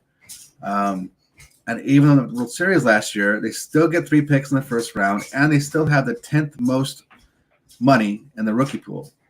So, I mean, the Diamondbacks have quite a bit of an advantage here in this draft, even though they're picking later on in the round. There's still going to be a lot of good players being picked. So I just found that kind of an interesting tidbit in terms of what they're going to be capable of doing here at the end of the first. So Miami Marlins is getting ready to pick. We get to see what that is. It'll probably be a pitcher. They pick lots of pitchers. I'd be surprised if it's Caminiti here. Let's see. It's a young player. It's not Caminiti. It's PJ Morlando. Okay. But yeah, good for PJ. I think this might be. Yep, PJ Morlando is ranked number 43 on the MLB.com. Of course, it doesn't matter where they rank. It only matters what the team ranks him as. But again, he's got a good hit to him. He's 6'3". He's a big frame guy. Some power might come around after he puts some muscle on that frame. He did win the high school home run derby and the MVP award for the high school All-American game. So he was also with the U.S. 1800 team. So look, I don't have a lot to say about the guy. He is ranked lower on MLB.com, but he's got a lot of accolades, and a lot of raw tools. So this could be a good big pick from them. Obviously, congratulations to PJ Morlando. Good job. So we'll see.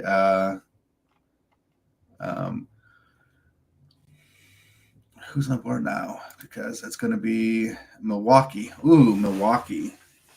Another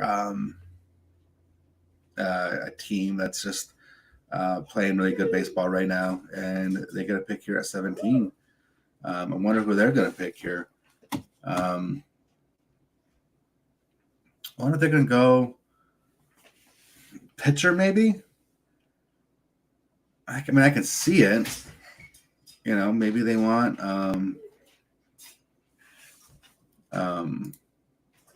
excuse me, I'm gonna yawn. Oh, I'm so sorry. All right. There's a lot of pitchers on the board still. You still got Savage, Cam Caminiti, William Schmidt, Ryan Sloan, right? So I don't really know who they're going to go for here, but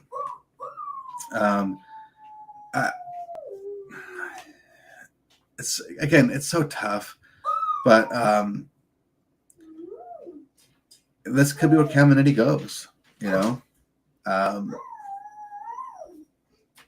would not surprise me one bit. Being a lefty, to join the prospects in that organization, I can see that happening, and I think that'd be a pretty good fit for him. Milwaukee has a pretty good farm system where they're able to develop that talent. So let's see. They're talking about best prospects available right now at MLB.com. They got Caminiti number 1, Savage the second best, Waldschmidt, Binge, and Theo Gillen. Like I said, I really like Theo Gillen. That guy, I think he's going to be a pretty good stud if he develops up to his potential. That guy, I don't know if I would have had him ranked that low. So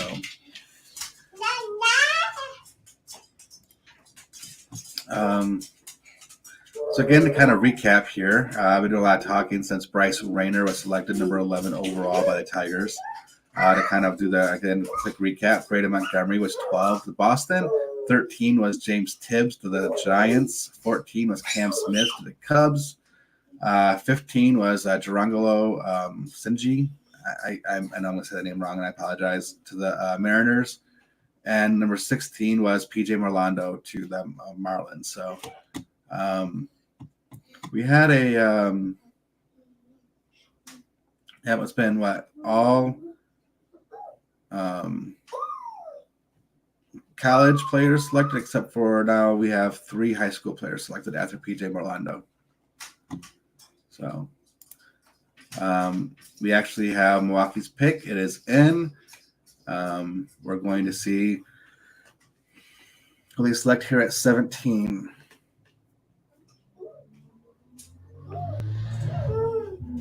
And Braylon Payne, a center fielder from Elkins High School. Braylon Payne. Okay. So, a little surprising. I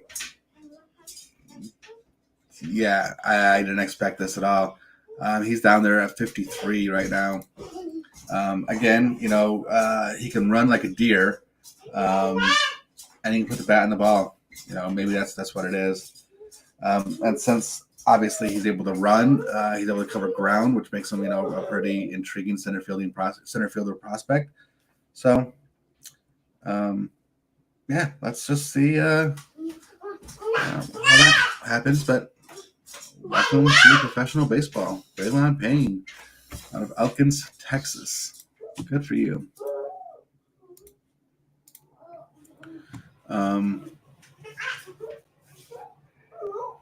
Excuse me.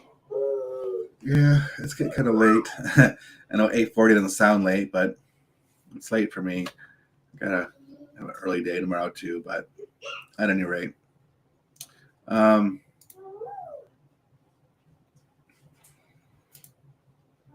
Yeah, we have to see.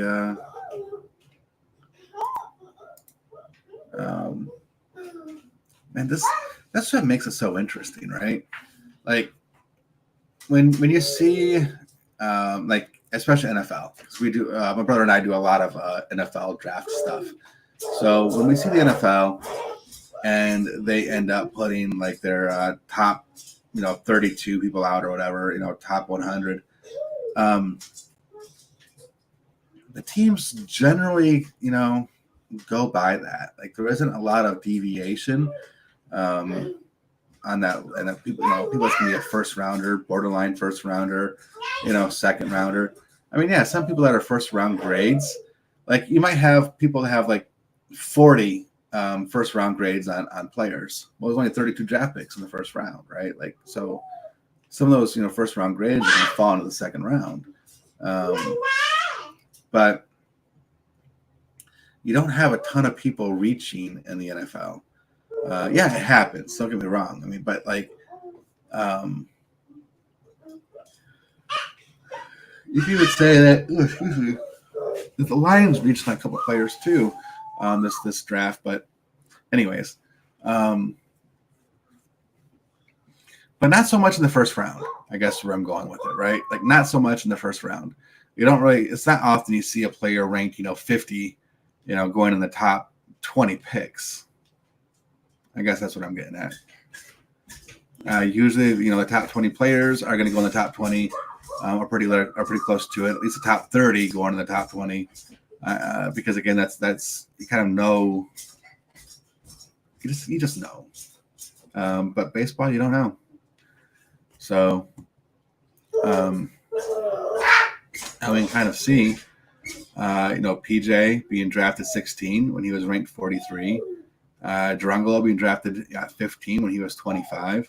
Those are the two biggest differences as far as ranking versus where they were picked at.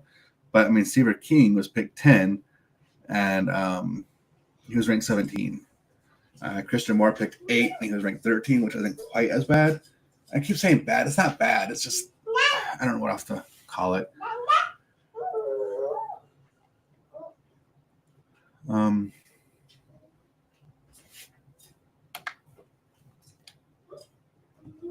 Now Tampa's going to be picking. And again, I just don't know. I don't know who they're going to go with. I mean, obviously, they love to develop pitching. So, I mean, could it be Caminiti here? If you want the best high school pitcher, it'll be Caminiti. But I think Savage is the only one still on the top 15 that hasn't been selected.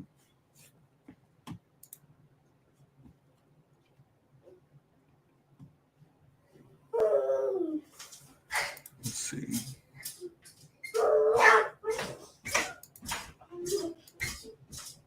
Yeah. Is Savage being 11, Caminiti being 15.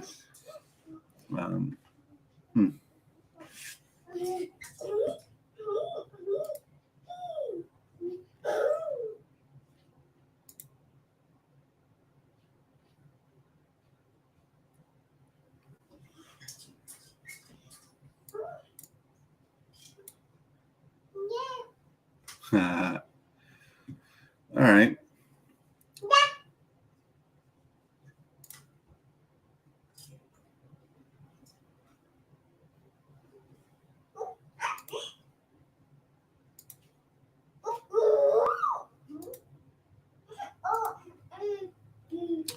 And there goes Theo Gillen. See, and that's what Tampa does. Best player available. I do believe Theo Gillen was one of the best players available, not the best player available at that time when Tampa Bay selected. Like I said, I think he's super talented. So, yeah, congrats to Tampa on getting, a great player there going into that organization. So, he was number 28 according to MLB.com.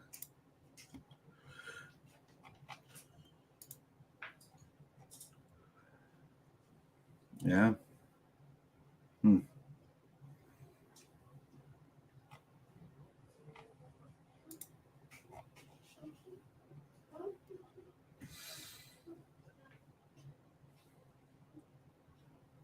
So Tommy White still hasn't been drafted yet.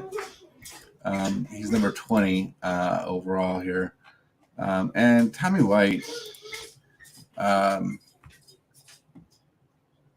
again, he can hit. He's probably going to be the DH in the majors. But yeah, he can hit though. So he has both a hit ability to put the bat on the ball as well as power. So he's probably the best power hitter remaining. I can double check that real quick, but I'm almost 100% sure he is the best power hitter remaining. I think because I mean Carson Bench is good, but I think Tommy White's just a little bit better. So, but Carson Bench I think is overall a better player. And when you consider everything, running, fielding, throwing, I think he's a better player than Tommy White overall. It's just that Tommy White is probably going to be a little bit better of a pure hitter than what he is. So, but we'll see. I don't expect Carson Bench to be on the board much longer. Out of everybody that's available, Slade Caldwell just went. No, I'm sorry, he did not. I was scrolled down too much. I was like, "Whoa, how'd that happen?" So now I lost my train of thought. But so Tommy White. Carson Bench. That's what I was at. Yeah. I kind of expect because Carson Bench right now is rated as the best non-pitcher available, according to MLB.com. That's still So then you got Tommy White, Vance Honeycutt, and Ryan Waldschmidt. So, but Bench, he's a lot better of an overall ball player. He can do everything a lot better than the other players I just mentioned. So he should be coming off the board pretty soon. And New York just took him. That is funny. I just said that. New York just took Carson Bench. Oh, that is hilarious. Wow. Okay. Well, there you go. Like I said, he won't be on the board much longer.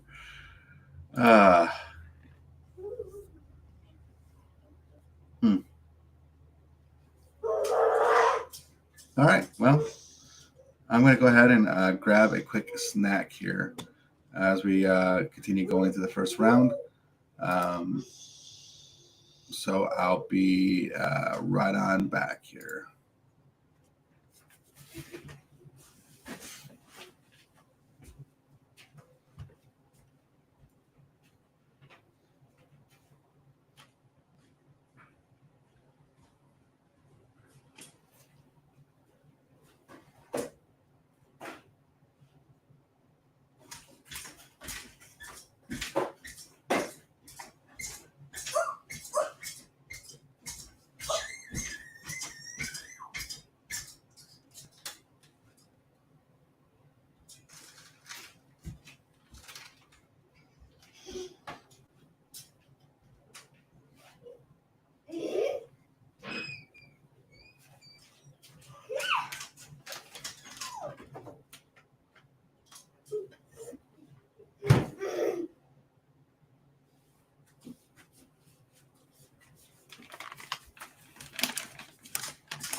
All right.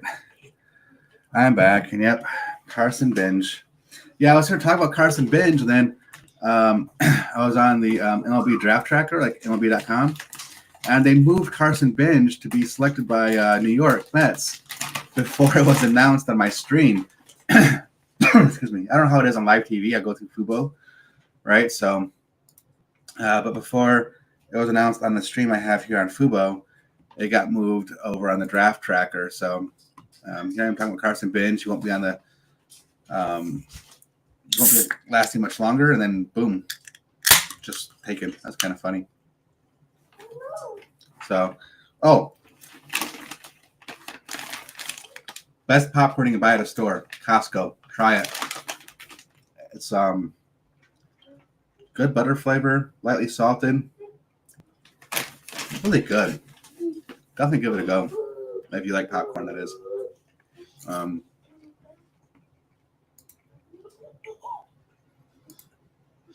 So, well, it's been interesting so far. I mean, no major surprises, I'd say. But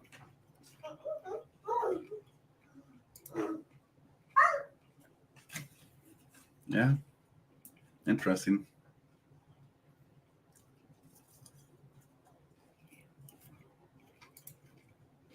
All right, well, no, he's off the board.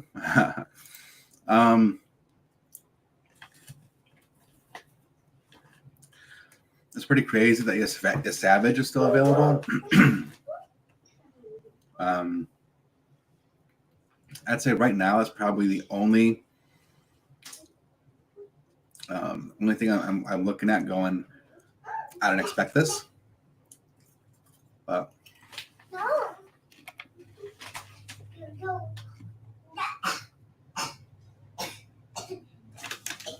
yeah.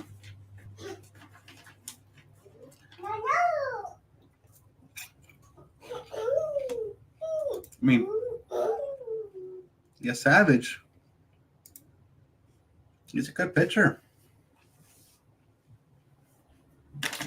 I'm shocked he's still on the board, but maybe there's something I don't know about the guy.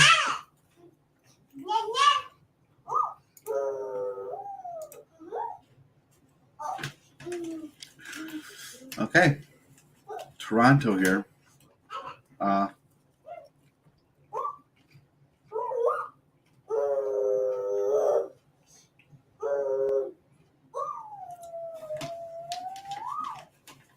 have no idea what they're going to do. I mean, I wonder if they even know. There's so much talk about them trading Bo Bichette, Vladimir Guerrero. You know, like, it's basically moving on. You know,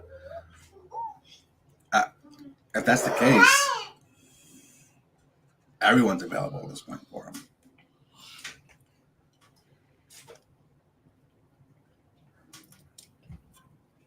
Don't know who this will be.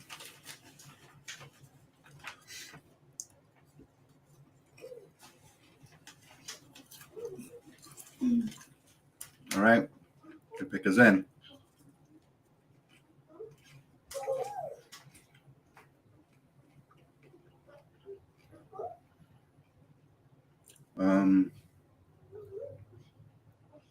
Yeah, Savage. That's funny.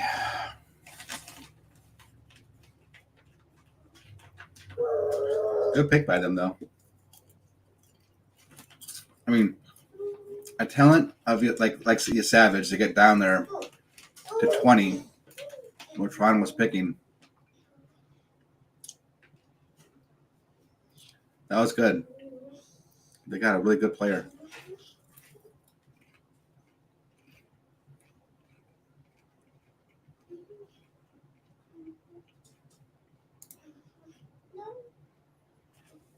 So,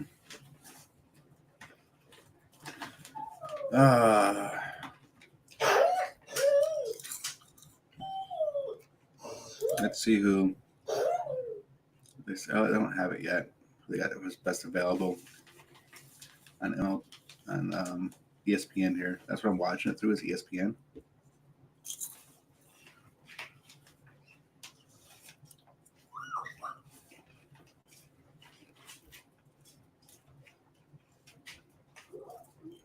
Huh.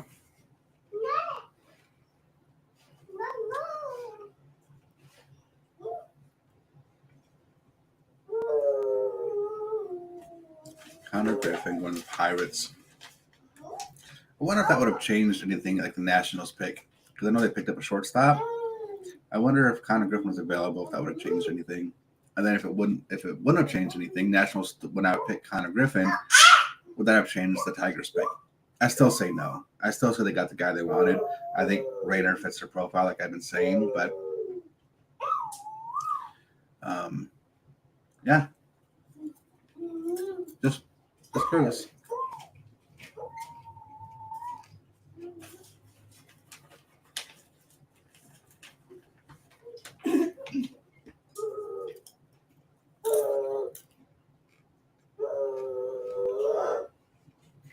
Yeah, Brody Brecht. Yeah.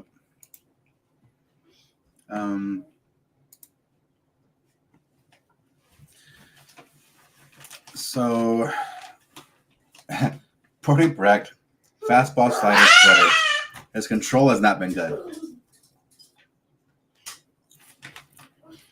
but he's got some good movement on those 3 pitches. Yep.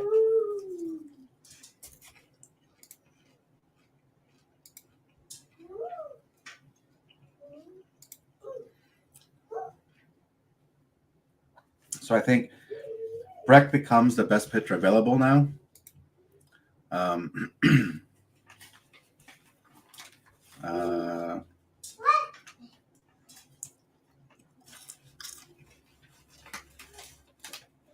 Yeah, he does. I'm looking at MLB.com. The 3 pitchers ahead of him, according to MLB.com, are all prep prospects. So,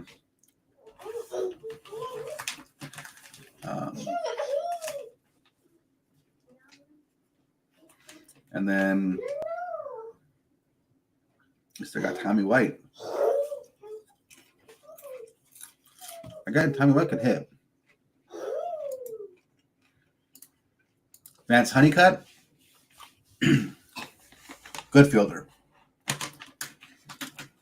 Not the best hit tool, but solid everywhere else. You know, like Vance Honeycutt may be one of those guys that if something clicks afterwards and he starts hitting, he'll be a really good player at the next level. Really good.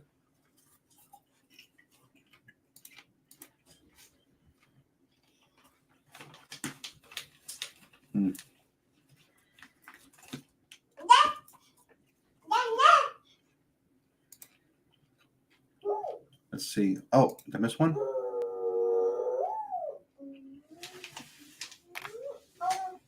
No. Oh, yeah, I did. Kalen Culpepper was drafted here. Okay. He was number 31 on the list. Another shortstop. Okay.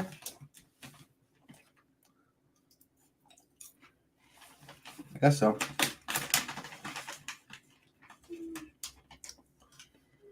I mean, good player.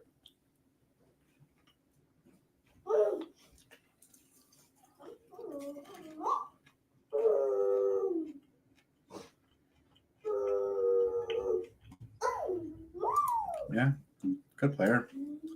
I don't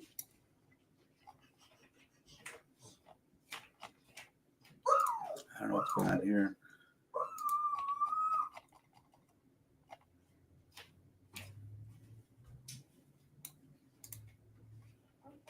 Huh. My spreadsheet's all messed up. I don't know why it's messed up. This is messed up.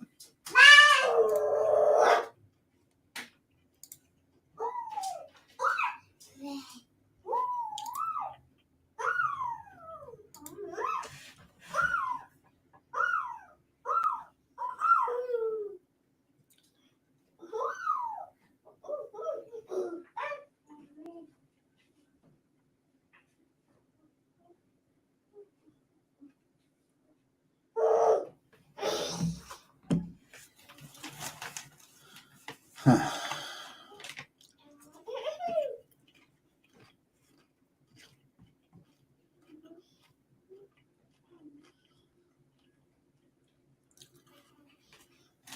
You did it, Kalen. Yeah, he's walking up to the podium right now. He's actually there in person. Lots of tears in his eyes. I get it, man. What a dream.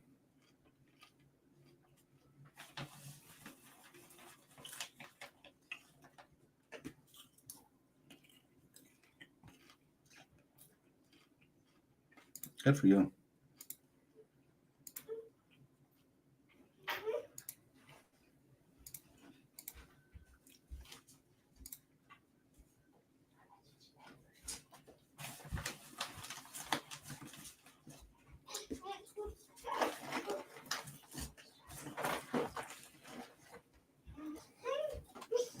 All right. Not quite finished yet, but working on it. We have a new swimming pool. I say new. Well, new to us, but it's so this week we had some green water. So I've been trying to fight that back. The last couple of days we finally got it back to blue, so just trying to keep that maintained. And today the water temperature, because it was been so warm the last couple of days, 85 degrees. So in Michigan, without having a heater or any way of heating the water other than your solar cover, 85 degrees in Michigan is pretty good.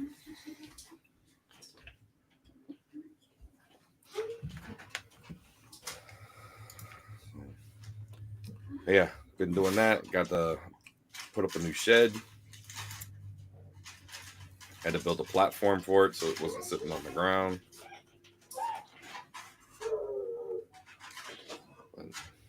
It's been a busy couple of weeks here. All right, so what have I missed? So we've got Morlando, Payne, Gillen, Benj. Yeah, that Trey Savage. He was one of the guys you thought maybe the Tigers might select. Why do you think he fell? I mean, he was the 11th prospect and fell to 20. Well, nobody picked a pitcher. That's all it was.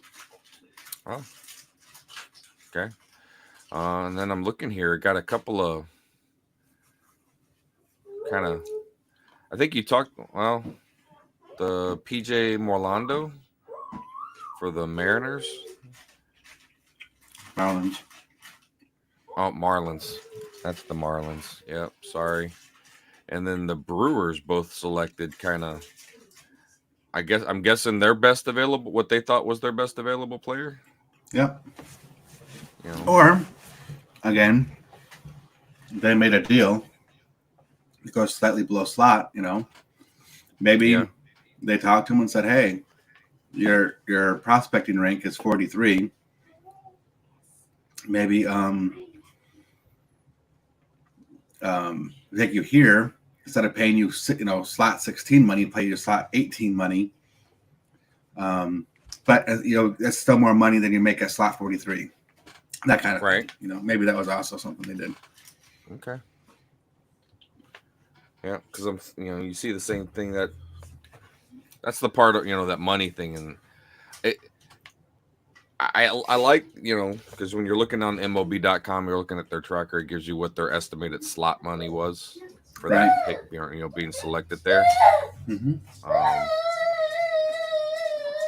But like Braylon Payne, the prep prospect out of Texas, he's 53 and he went 17.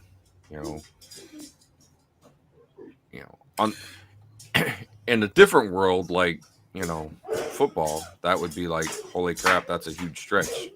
Right. Not baseball. So here's something else that's kind of funny, right? Okay. I was talking about Theo Gillen, and he gets drafted by Tampa Bay. Remember, he was one of those guys I was saying that one of my favorite prospects in the draft. That's kind of down the ways. Yeah, he got drafted by Tampa. Then, as New York was on the board, I'm sitting here talking about Carson Bench and saying I think he's probably the best player on the board. And as I'm talking, they draft Carson Bench. In the next draft, I was talking about Trey Savage. Or next pick, I was talking about Trey Savage. saying he's still on the board, the best pitcher on the board, and then Toronto takes him. I did not do anything with the Culpepper pick, but Honeycutt, before you got back on, I was talking about Honeycutt and how I think, because right now the only problem with, did I start him up? No. The only problem with Honeycutt is that he doesn't have an ability to consistently put the bat on the ball. But he's got sneaky good power. He can run. He's got a decent arm. He can, field really well. Like, he's a great outfielder. And I'm like, he's probably the best non-pitcher left. And then he just got taken. He is a big boy, 6'3", 205. Yeah. Oh, that Savage kid, that pitcher. I said I call him a kid, but they're all kids to me. I know we've talked about that, but he's 6'4", 225. There's actually some players in this draft, not in the top 100 or 200 or whatever, but they're like 6'10". Holy cow. Yeah. So, but we can kind of talking about that, for a little while now that, that some from other sports, coming to baseball. Yeah. Whether it's the parents that want them to play football or so they go play basketball, right? So think about that time, the NFL even did that, right?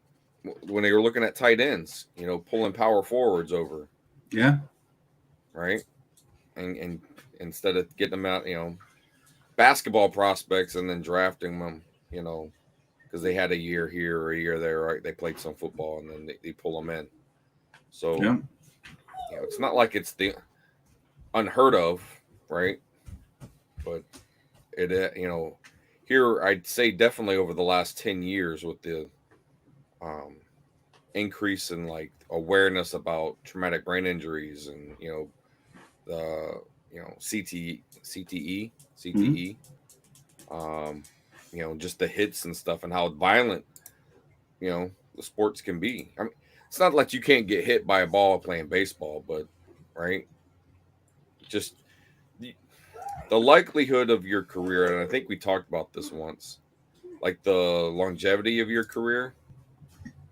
Yeah. You get more years, out of, than you would in playing football. Well, I mean, Tom Brady played over 40, right? But he's like the exception. There's been, a number of players that have, Jerry Rice, whatever. But again, you can name them because it's rare that it happens. Right. And like in the modern era, the players who've played past 40 and been good is very minimal. Like there was a time where, when the game was much more violent, like you would see players play, unless it was a kicker, right? You get like a Jason Hansen, he played 20 years, so he was in his 40s when he was still kicking. Mm-hmm. But when you talk about different positions, right? But overall, I think it was like 3 or 5 years in the NFL is like the average longevity of a player. Yeah.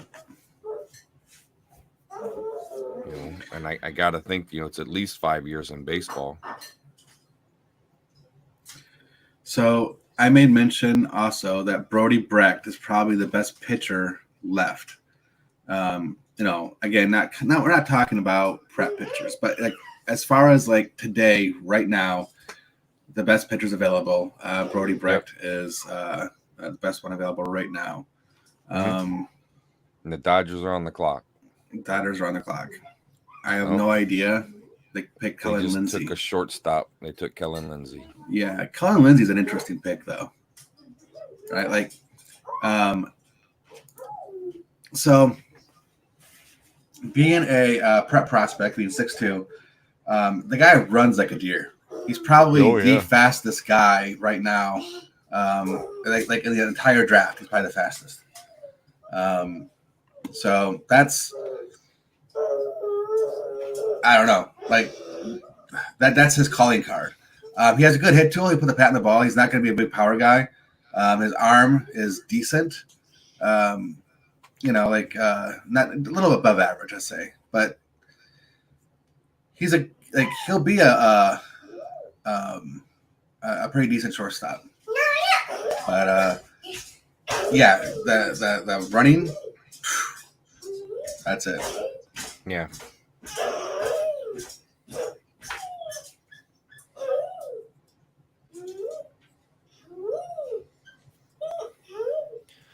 So here we are. So we're at 24. So we still got about 24 picks before the Tigers pick again. Yeah, about that. Okay.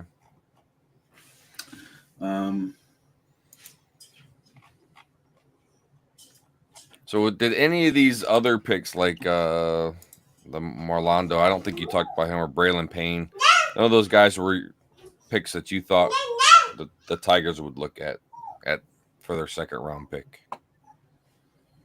or Culpepper? No. Yeah,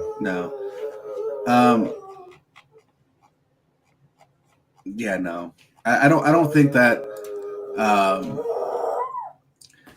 If again, it depends on who's going to be around. Like Theo Gillen, I thought that they might look at him. I thought maybe Honeycutt again, potentially.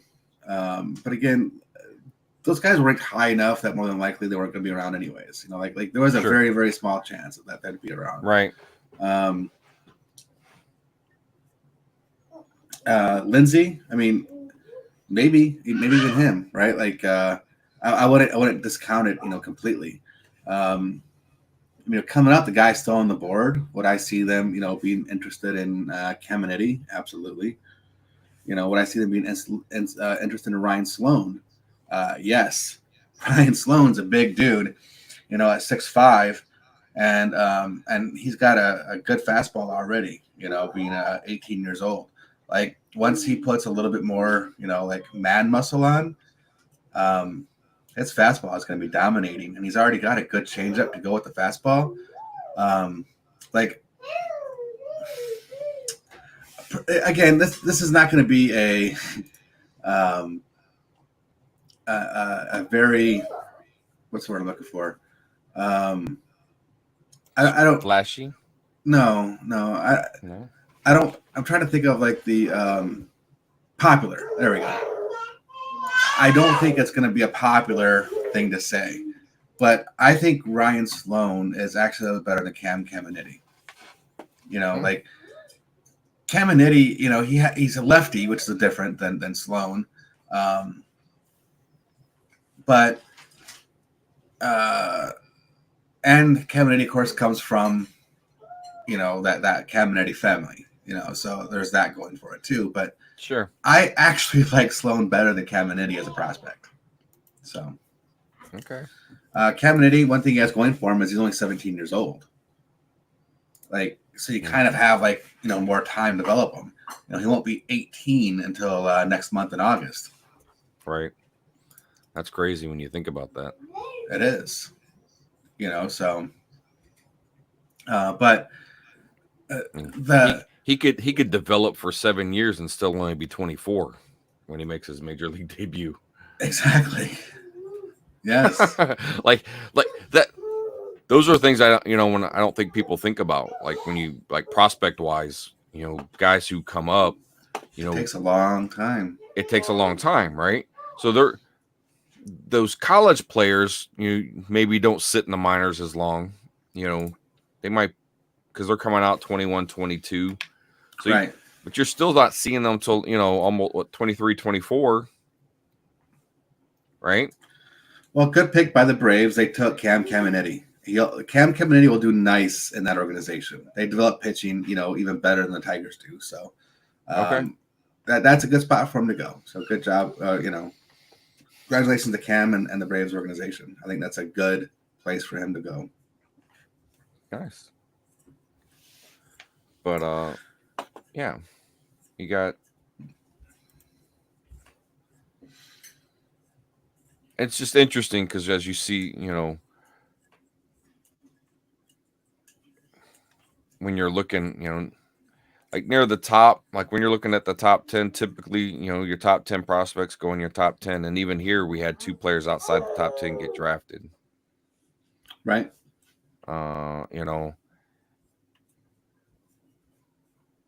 Well, Let's see.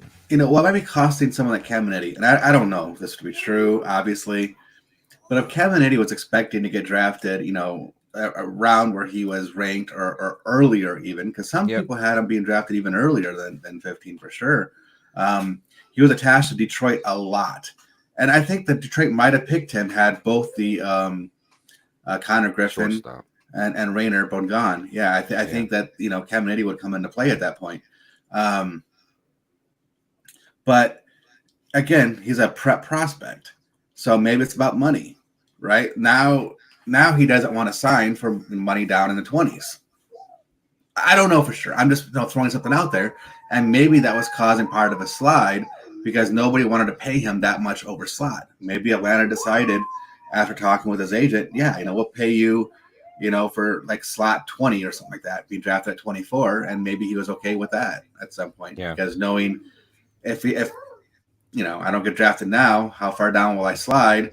I definitely, how much more money am I going to lose? And, I don't want to go play in college. I want to play professionally. I just want to focus on baseball, and maybe that's what it is. Again, I'm just throwing stuff out there. I don't know. Because that's the backside of this, right? When you select a prep player, if they didn't like the money or the slot where they got, that they could still choose to go to college and they can re-enter the draft in 4 years. Yes. Right. Yes. So it's like it's no loss, really for them, because they're draft eligible. You get drafted, great. Because especially now with NIL money, right?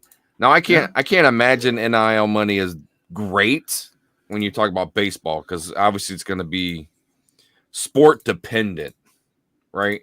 There are going to be some athletes obviously are going to draw more in NIL money than others, and obviously football is a huge NIL market. But you get the right baseball guy, in the right market, and all of a sudden, he's doing better than what he would have, and had he gotten drafted. Yes, he has to go to college. Yes, he can't just focus on baseball. But on the backside of that, it's not like they're not making money, or not. They don't have the opportunity to make some money. Correct. So, but we have, man, there's just so much going on right now, right? Like, picks kind of getting kind of out of order at this point, which is kind of to be expected. But we still have, like I said, Sloan. Brecht is probably the best pitcher available still. The only thing Brecht doesn't have is control. If Brecht learned to hit spots, like he'd be fire. Like he'd be the guy. But yeah, now we're starting to get a little bit lower into the the middle of the first. This is, I mentioned Slade Caldwell. Slade could go at any minute. Caleb Lamavita, the catcher. Mm-hmm. Malcolm Moore is another catcher. They could, either one could go at any point. I like Lamavita as a catcher prospect personally. And I know they have Malcolm Moore and Walker Janik. MLB.com has him above it. And I think they have Walker Janik ahead of him only because of his arm. Walker Janik has a much stronger arm to throw out runners. I think that's it. I think Lamavita is better in just about every other aspect. Okay. So San Diego just took Cash Mayfield, a pitcher, prep pitcher. Oh yeah. Jeez, I remember Cash. I was doing a spreadsheet, and I was wondering if I typed his name wrong after I looked at it. I was real late last night and stuff like that, and I'm like, Cash, what did I do? And I thought it was a wrong name, but anyway, no, good prep arm. There's not really a lot of bad things to say about him. He's everything that he does pretty well. And Yep. I'd say his best pitch has been the changeup. The guy, it's not just the change of speeds, but it's the movement on his changeup. If you ever watch, so we'll go back and talk about Tigers. So one of the things that we're starting to see with Scooble, I'm just starting to see, it's been kind of already done, but like in the Cy Young year, he's using his fastball and changeup, like pretty well together, and that changeup's been devastating. So, yeah, like.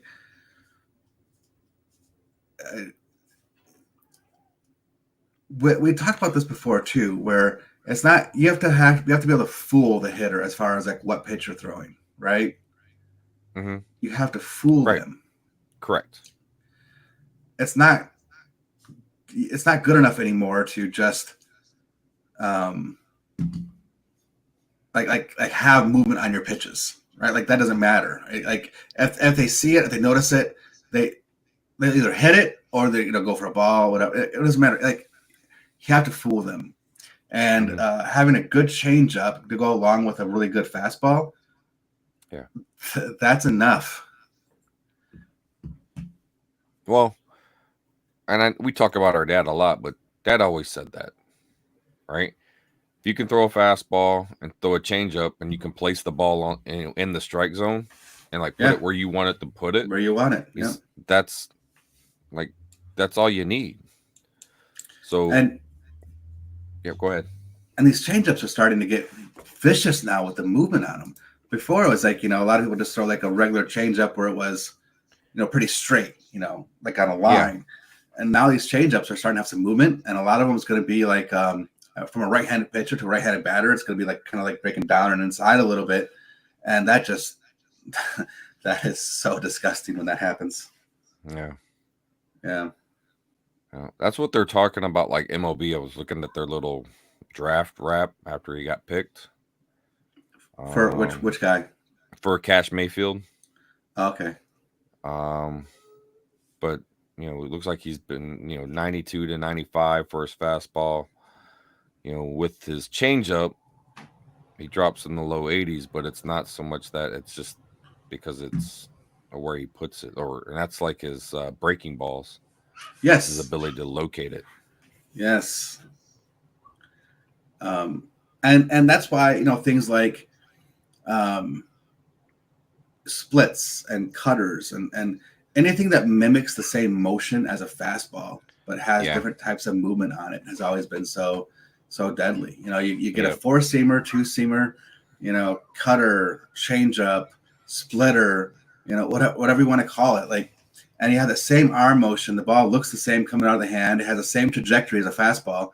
And those 3 pitches, the ball will go 3 different ways. Right. It's so difficult to, at that point as a hitter, to identify it and make a solid contact. Like you might make contact, but it's definitely solid contact. So. Yep. It is interesting because he's already 19. Cash Mayfield. Oh, Cash, yeah. Yeah. But again, it's just unique, the fact that you can a baseball player can declare for the draft, not like where they got picked, go to college, and then go back to the draft. Now, it is a 4-year wait. There's no one and dones like in basketball. It's no football, you got to be 3 years removed from high school, right? It is 4 years where they graduate kind of thing, right? If I remember correctly. Yeah, I think it's 3, baseball. Actually. I think, isn't it 3? Maybe it is 4. For baseball? Yeah, I'm trying to think what it is. It is 3 or 4. I don't remember exactly. Because I was looking at like some of the players, like the college players who were drafted. It said 4th year, but they called them juniors. So I assume it's because they didn't play their freshman year. So it's like getting redshirted. Yeah. Now I'm not sitting here saying, it's definitely 4 years, but that's at least what how they're ranking them. Like all these college players, like Honeycutt, Culpepper, they're all 4-year junior, 4-year junior, 4-year junior. I got 2 4-year sophomores. So but it looks like it's 4 years or graduation, I would assume.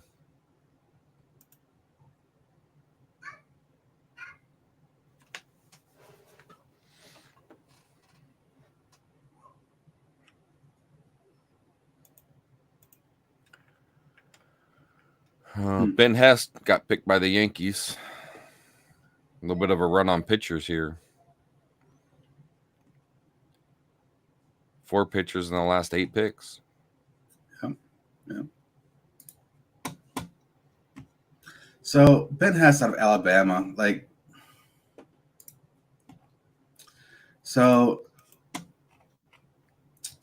what I liked about him was just exactly, being in Alabama.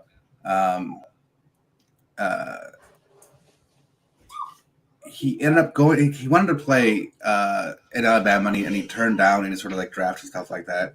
Mm-hmm. But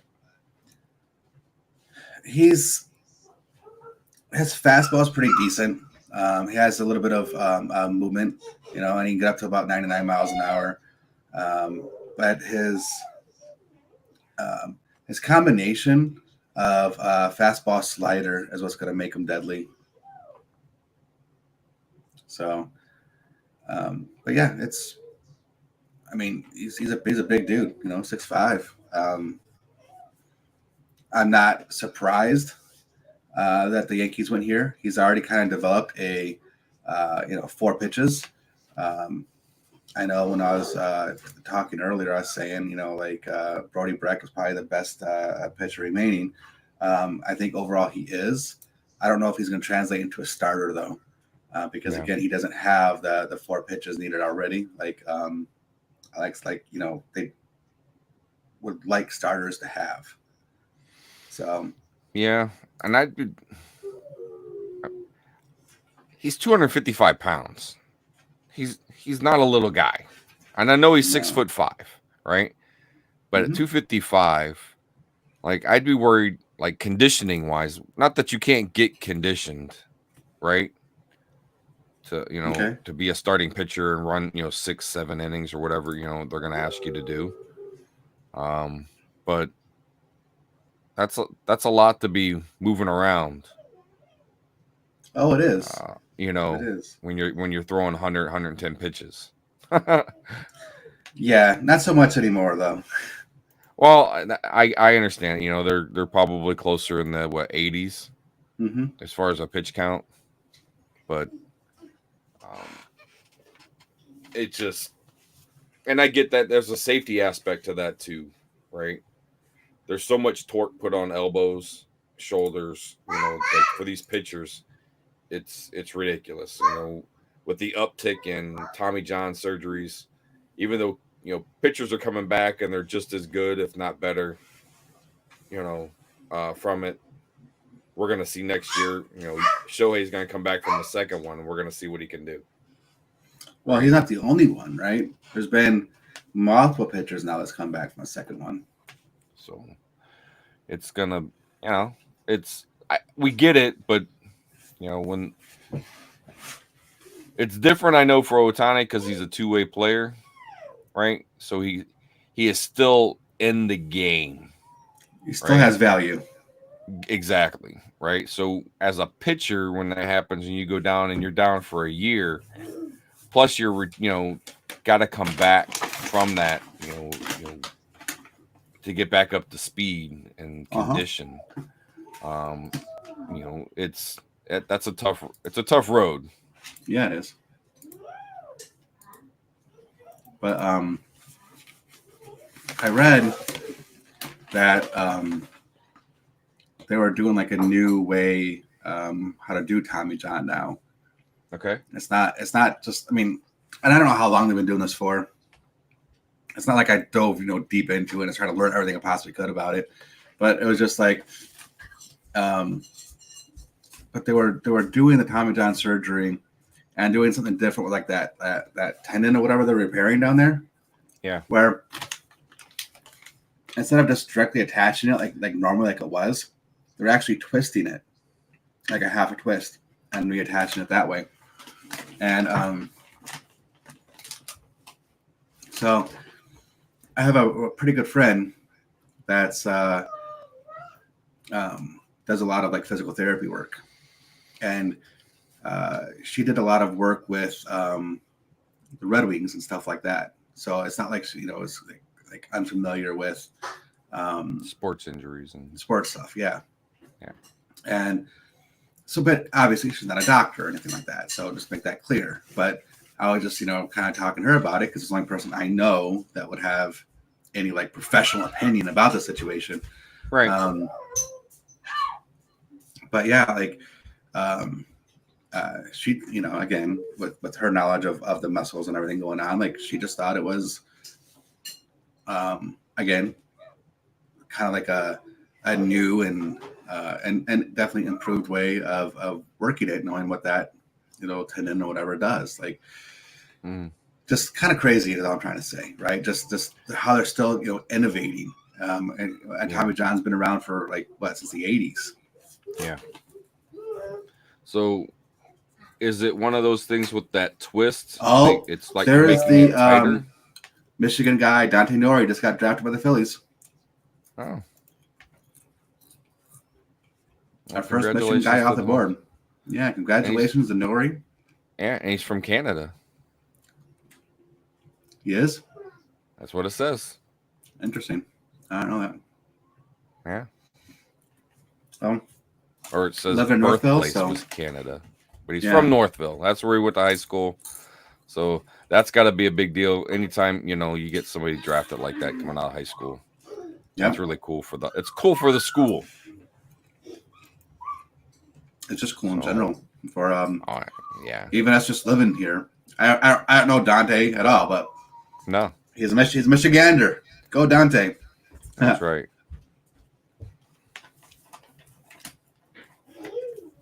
Congratulations, fella. Oh wow, this kid's he's gonna be turning 20 in 3 months. That's weird. Yeah. Oh, Astros are on the clock.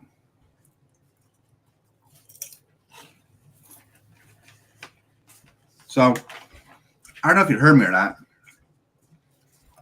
but after the Astros, Arizona is on the clock. And did you hear me talking about them? I did not. I think you said so. I heard like they had several picks because they have this one, and I call them compensatory picks. And I know that's not what they're called, but something like that. But they got a couple of those too, right? Yeah, they got 2 of those. So they picked 29 from the normal draft pick, losing the World Series. But they also got 31 and 35. So, wow. Being one of the top teams and still being able to first catcher, like have all those picks. Oh no, absolutely. When you think to have been at the World Series and you're having 3 of the top 35 picks, that's really good for the system. But Walker Janet just got picked by Houston. Catcher, prep. Nope, college. He went to Fort Sam Houston.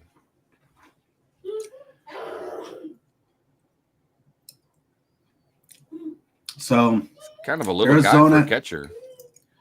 Yeah, 5'10" or whatever I think it was. Yeah, it has him listed at 6 foot 190, but okay. Yeah, Arizona gets a pick because Corbin Carroll won Rookie of the Year. Baltimore gets picked 32 because Gunnar Henderson won Rookie of the Year. Gotcha. So what they're trying to do with these extra picks was we kind of talked about like at one time teams would hold a player back from joining the team because they wanted an extra year of team control. So to try to entice a team to like they have a really good player to bring them up and not keep them back is if he wins Rookie of the Year, then you get an extra pick. So I'm supposed to try to help get the player into the game. Minnesota, they get pick 33 because it's a compensation for Sonny Gray. So when the Cardinals signed Sonny Gray from Minnesota, they forfeited their second round pick. And then Minnesota got pick 33. And then the competitive balance round. So there's 6 picks here, and that's where Arizona got their second first round pick from because it's Milwaukee, Arizona, Cleveland again, Pittsburgh, Colorado, and the Nationals. They get that. So that's the rookie that round were the Arizona and Baltimore. That round's not; those picks are always there, right? For Rookie of the Year picks. Yeah, so there's always one American League and one National League. Yeah, so every year you'll see at least those 2 picks because it'll be a Rookie of the Year pick. Is that what... Yeah, you'll always see competitive balance too. And the competitive balance because that's the based on. It's the 10 smallest markets or 10 smallest revenue pools received. Yeah, there you go. Yeah, and there's 2 rounds. You get round A and round B, and round B comes after the second round. And so Tigers got an extra second round pick because of their competitive balance. Okay. So, yeah, they are now in. They get an extra second rounder, pick 72. Okay. So in the second round, they pick 49 and 72. All right. Yeah, and so. Like I said, I'm kind of hoping for Basil right around the 49th pick. Again, it's not that I wouldn't be happy with other players. I just want to make that clear for anybody listening. Like, I wouldn't be upset for other players. I'm just saying, like, I think Basil just kind of fits what the Tigers are trying to do. Okay. And then, like right around 72, I mean, who knows? I mean, Bonnemer is there at 71. Like, maybe he stays in Michigan. I don't know. Just right. Yeah. Around, but there's a bunch of players. Like I wrote down some players for later on that I thought might be pretty good. But I was thinking for much later, like in much later rounds. I think the earliest pick I got on here is pick 120. Well, not pick 120, but prospect ranking 120. On here. Okay. One of my favorites though is 122, Jay Abernathy. I think that he's kind of like an underrated player being ranked that low. I think he's actually better than the MLB ranking of 122. So I expect him to kind of go earlier than that. But anyway, I think his size might be the main thing that's kind of holding him back, and because of his size, he doesn't have that huge power tool that everybody's looking for now. But aside from that, like he's a solid prospect. I think Abernathy is just being overlooked. Right. But if you're thinking of like as far as the Tigers prospect, right? The Tigers aren't necessarily looking at power. They're looking at, can you get the bat on the ball? Right. Yeah. Like I guess I think he would make a good Tigers prospect. That's I just don't think that in terms of other teams and well, not the other teams, the graders, people that actually put these lists together. Yeah. I think that they're kind of underrating him. I think that happens a lot. Yeah. There's a lot of players. And so these people who put these rankings together, there's a lot to evaluate, right? Oh, for So sure. Yeah. it's really ridiculous when, and just a little bit of stuff. Like, I know JD did a lot of prep work for this show, right? And even like when we do our NFL draft show, like he did a lot of prep work. And there's no way for us to see everything that everybody else sees, right? We don't have game film. We don't have we're just looking at what we can see and make determinations on what we'd like to see for our teams. I do try to find it. You do. Well, not every prospect. Prospects that I'm interested in, I try finding Correct. it. Yes. Let me show you something if I can here. If I can bring it up, sometimes it doesn't let me share. Ooh, Slade Caldwell, my other guy. I always talking about with the sweet swing. He just went to Arizona. Yep. He's a little guy too. Yeah, but see, Arizona's not afraid of that because they got Corbin Carroll, right? Yeah. Like, and he kind of fits that mold, and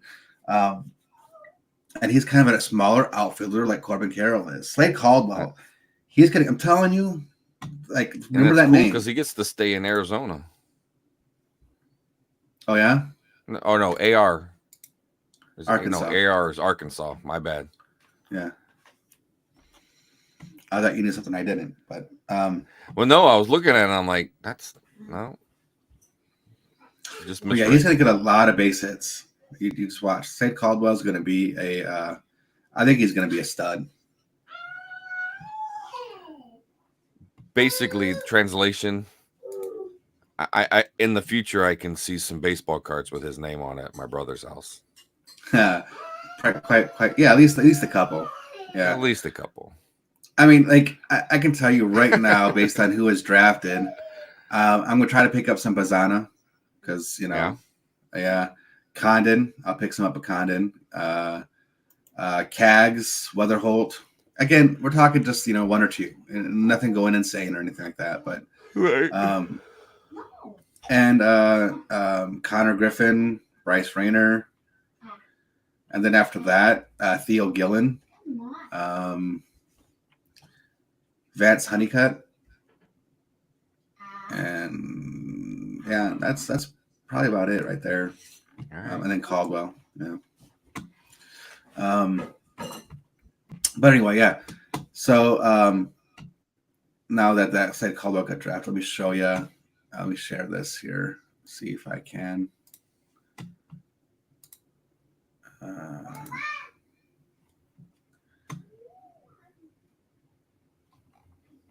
There we go. It's nice that we can actually do this during a live stream because when we do a regular show and we're just talking, yeah, can't freaking it doesn't share work. the screen. Yeah. So I'm going to hide this over here. I was going to plan on filling this out as it went on, as far as like was drafted, the slot value, signed, his team, all that kind of stuff. I didn't fill it out. Yeah, I wasn't filling it out, but I was going to hide those columns. But like, this is all the pertinent information. Hit, power, run, arm, right? All their grades, and then.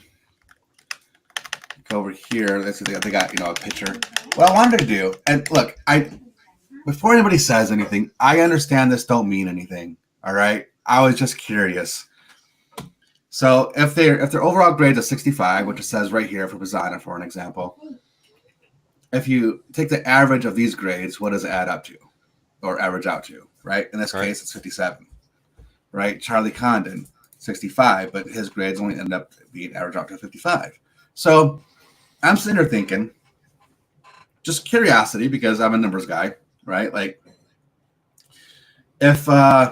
what if somebody's average grade of all these is more than their overall grade? Like, does that mean anything? Does that say anything? And again, I know the answer is no, but I'm only asking that question because I know it doesn't mean anything, but one, does it happen, and two, by how much, and just curious. So if you go down and you look, 65 grades, 60, 55, this one's close, this one's right on. So Chase Burns, the first time we seen his average match his overall. but not Yeah. more than, but just matches it. Okay, let's move on. Yeah. And now we get back to this again, Here we go. First one, Connor Griffin, 61. And his overall grade was a 60. Okay. Anybody else? 56, 60. Here's one. Again, beat it by 1.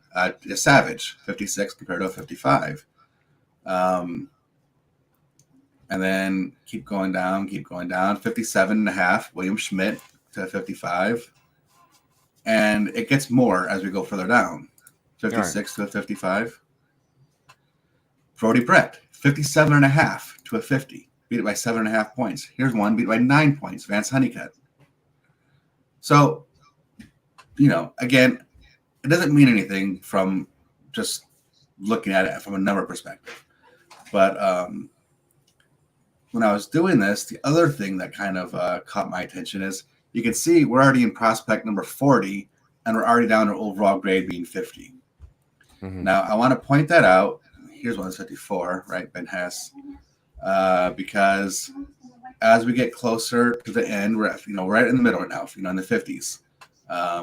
Number 60 prospects, we're in the 60 prospect range. And now we're in the 45 overalls, right? So it turns from 50 to 45 overalls at 76. You scroll down here, more. And we end with 45. So at prospect number 100, 45 overall. If you go back to look at the top, list for prospects being drafted, you can go all the way down to like around 150 something, or right around 150 in general. Let's see. And you're still at 45. You see what I mean? So what's really separating a prospect that's ranked number 60 to a prospect ranked number 153 that still has an overall grade of a 45? Right. So obviously something does. And so that's why you just can't go off of the grade specifically, because there's so many with the same grade. You really have to look at the actual tools and watch the guy actually play. Texas took Malcolm Moore from Stanford. Another catcher. Yeah. Another catcher. Yeah.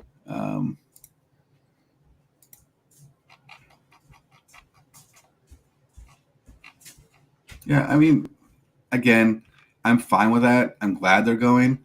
That still leaves Loma Vida available. And I like Loma Vida. I'll keep saying that.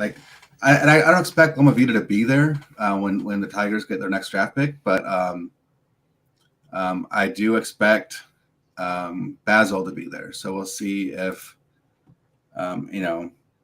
if Basil's still there, if the Tigers select him, because I keep saying over and over again, I think he fits what they're trying to do. So we'll see.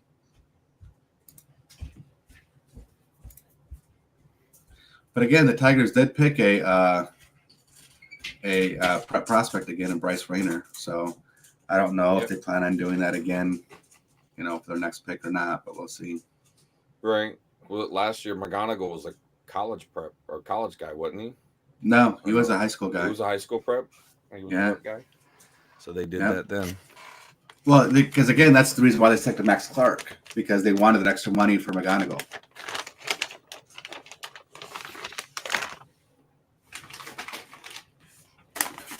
Yeah, this is, man, we're getting closer. We're getting closer to the next pick. This is great. Yep.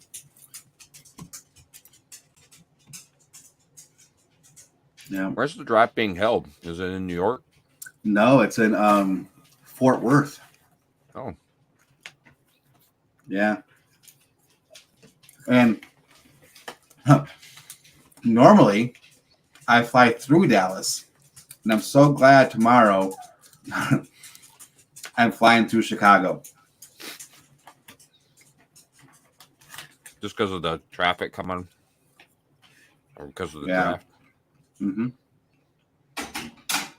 It'll be extra busy. Yeah. Well, I'm traveling to Gaylord tomorrow. All the way up there, huh? Yeah, I'll be there for a week. I say traveling. It's my vacation, but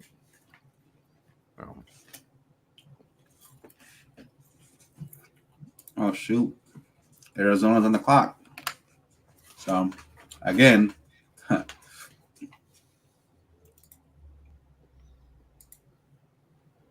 right. Best guess.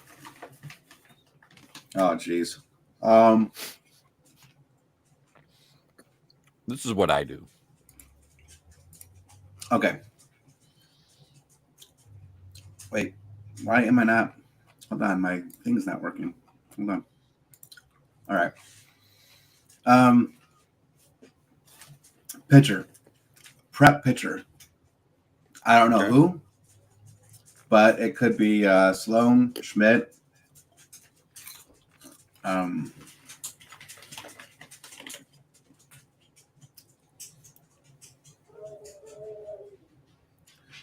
Okay. Yeah, prep pitcher. Prep picture. Okay.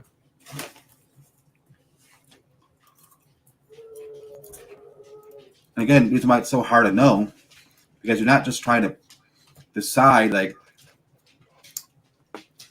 who you think they're going to go based off their history, but they have so much more information than you. Like they know what these players want for a signing bonus, Right. and that just means everything.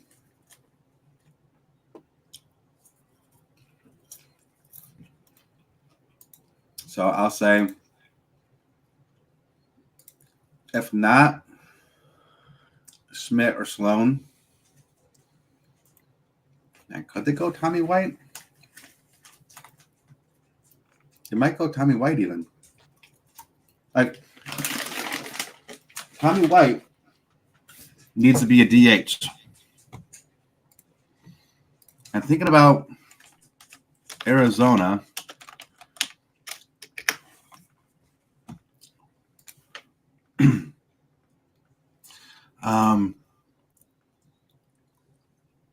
They don't always have the best DH, I don't think. Let me check something. Why? I thought right now they got Ketel Marte DHing, but I thought there was yeah, Jacques Peterson, stuff like that. Yeah. So I know Jacques Peterson's having a really good year. I think he's hurt too. Anyway, I can see them, trying to get a another good bat in there. That's might not take that long to get into the majors. All right. Ryan Wadsworth, Kentucky, outfield. That's what he took. Really? Waldschmidt, I guess is how you pronounce it. Not a prep player. Came out of college. Still a bat. Still a bat. Yep.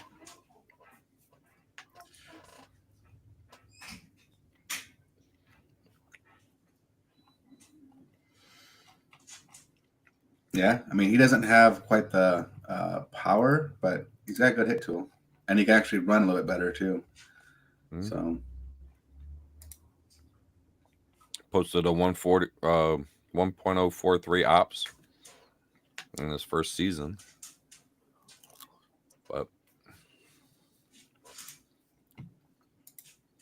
let's see.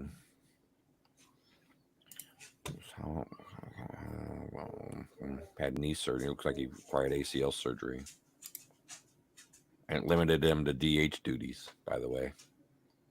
You were talking about the DH. Yeah, but I don't. I mean, obviously, I don't think he will stay at DH though. So. Mm-hmm. Well, no, just I thought it was funny you were talking about that and that's because of Mm-hmm. the knee.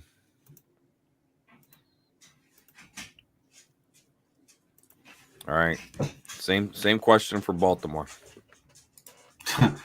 Baltimore's so loaded, dude.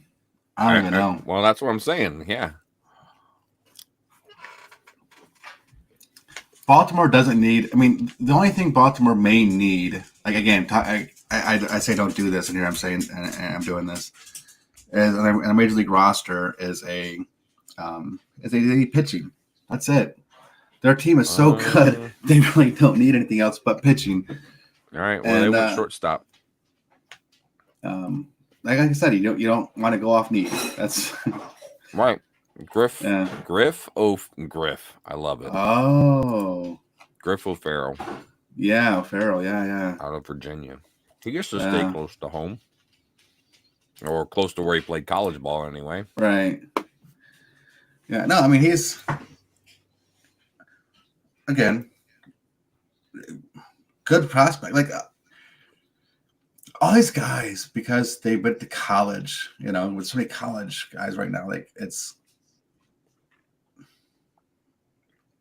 you're starting to see more of the finished product, than previous drafts, because there's not so many high school talent, high school guys. So, but no, he's a good prospect. So,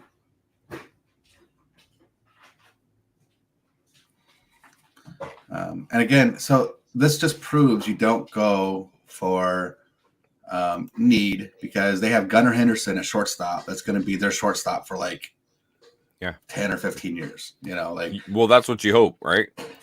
Yeah. And Baltimore is one of the best teams at doing what they're doing. Drafting, getting prospects in there. Yeah. So you have to gotta respect what they choose. Just keep doing. Yeah, I was gonna say, you do what works for you, and you just keep doing it because it's working. Yeah. Because if anything, like I said, you trade it for later when you need something else, right? Like, hey, we need a starting pitcher for our rotation. We got this guy that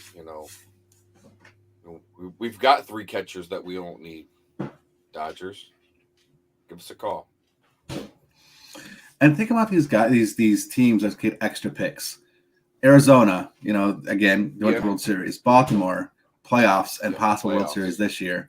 Minnesota Twins, playoffs. Milwaukee Brewers, playoffs. Arizona Diamondbacks again. Cleveland Guardians, one of the best records in baseball. Pittsburgh Pirates, they're a sneaky good team that has a chance to actually get into the playoffs. Colorado Rockies are bad, and Washington Nationals are bad. So out of all those extra picks in the first round, only 2 teams are, kind of struggling and actually need them. All right. Kyle DeBarge out of University of Louisiana at Lafayette, shortstop. Went to the Twins for that pick. Okay. Well, he apparently was a standout catcher in high school, but he was too small to draw any interest out of high school, so he moved to shortstop. And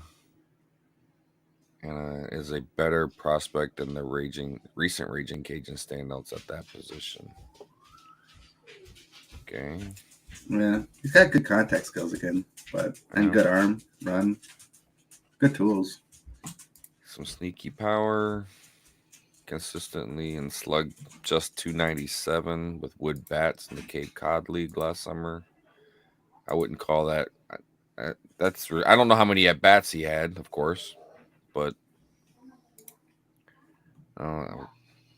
slugging, that's not his batting average. That can translation, like going to wood bat. Like, I don't know. I don't think people really understand how hard that is. No, they don't. Like, I mean, just besides those that have tried to do it, of course, right? Right. But, and I'm not a guy that has done it, but I've picked up an aluminum bat and I picked up a wood bat. And you can tell me that they're the same weight. but they certainly don't feel it. No, they don't feel it, and give me the same length, same weight, and it just isn't. It's not balanced the same. No. I mean, you can I played in that all-star wooden bat league, and there was definitely a huge change, and a lot of it has to do, like we talked about before, right? A lot of it has to do with exit velocities, and you don't like, it takes so much more strength to hit a baseball, say 100 miles an hour with a wooden bat than what it does with a metal bat. Like, it just does. Yeah. So, but an aluminum bat's much more live. Like, yeah. You don't have to hit you don't have to hit that square with an aluminum bat to get the same result. Blake Burke was just taken by the Brewers here, first baseman. No, like, you can muscle it out a lot easier with a metal bat than you do like a wooden bat, because it's just going to go further innately. Mm-hmm. It's going to go further.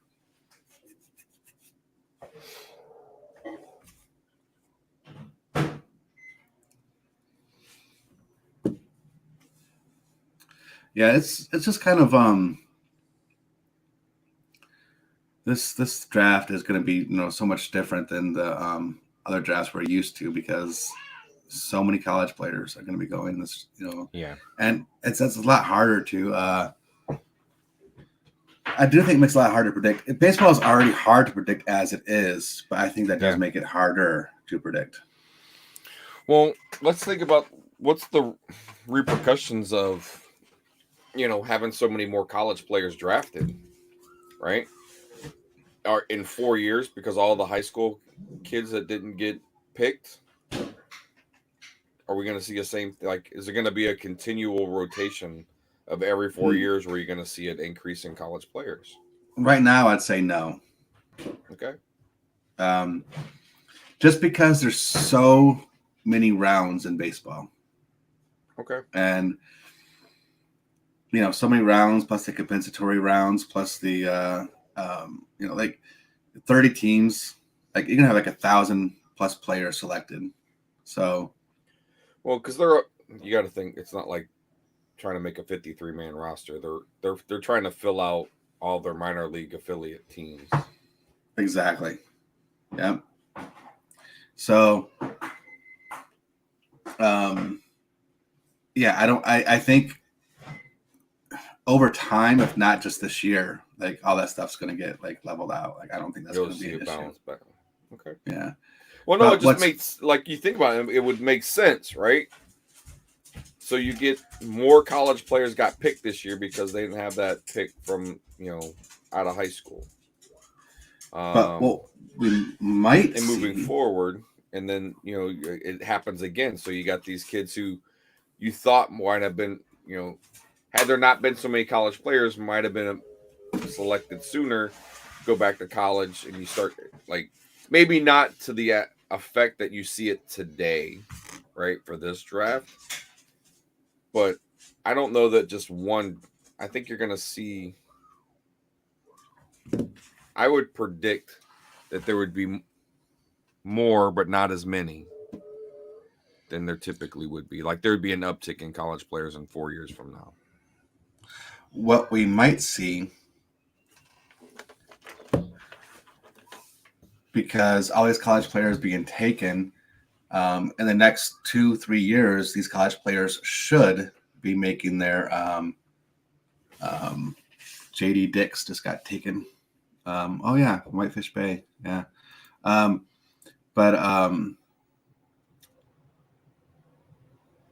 Let's try to thought there for a second. But what might happen is these college players will be ready to go, next year, or the year after, whatever. Yep.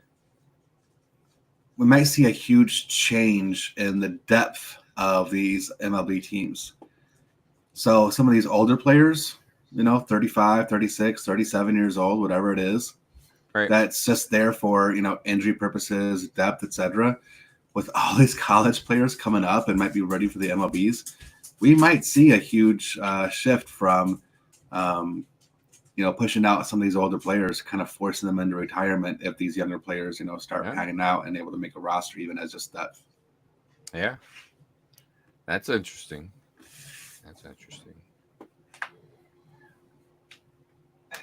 So, don't know. I'm just saying, like, because this is like normally you have kind of like a balance, right? Somebody like X number of players are ready to go up and into major league teams, every single year or whatever. Now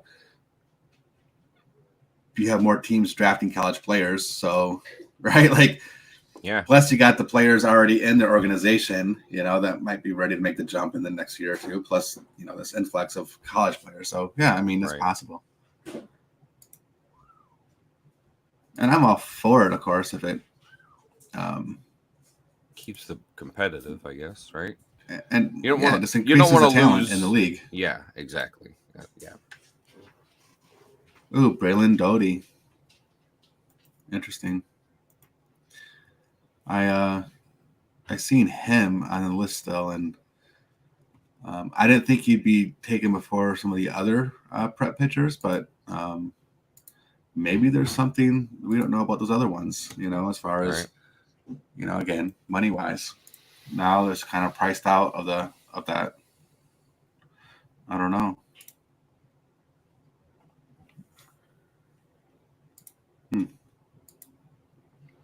Says he has a even more than his power low 80s curve that tops 3,000 RPM. That's Jackson Jobe right there. That's crazy. Huh? That is a lot of rotation. Yeah. Seems like the picks are coming faster too. Yeah. Right? Like, that's good.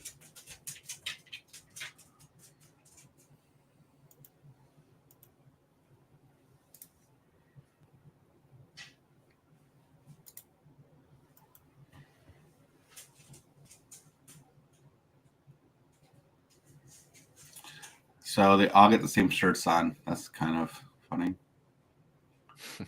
Hawaiian flower shirts. They're in Pirates. All right. Pick is in for Pittsburgh. Let's see. Levi Sterling. Okay. Another prep pitcher. Okay. Prep pitcher. Yep. Yeah. He's a big dude too, being 6'5". Yeah. Yeah. Born in 06. He's not even 18 yet, is he? Yeah. Well, which month? No, September. He won't turn 18 till September. Yeah.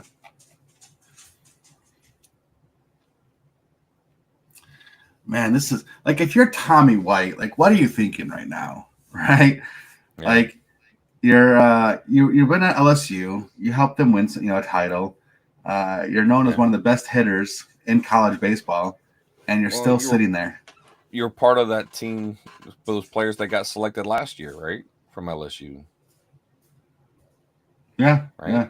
Uh-huh. Yep.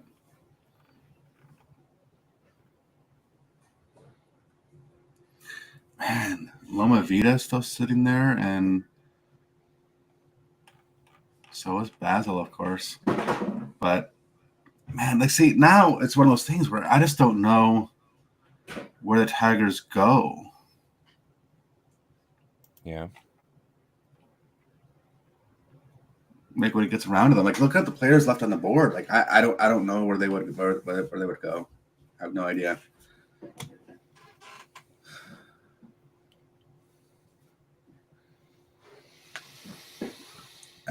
Joey Oki.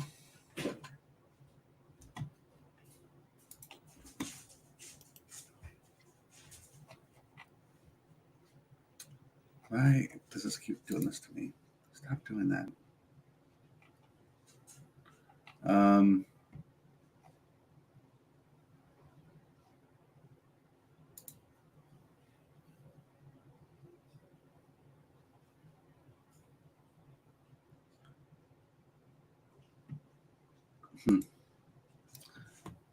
Yeah, we'll see. Because it's possible now with that.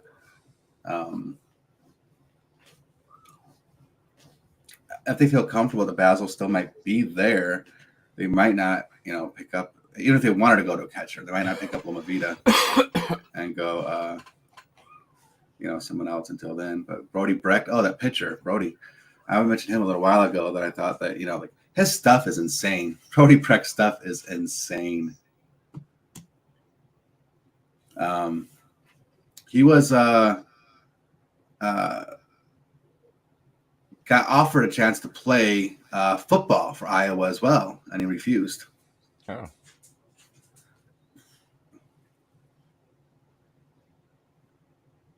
Yeah, almost 15 strikeouts per 9 innings. Like I said, the dude's stuff is nuts. It's Loma Vida is Baseball America's top 5 or best available right now, and Sloan's number 3.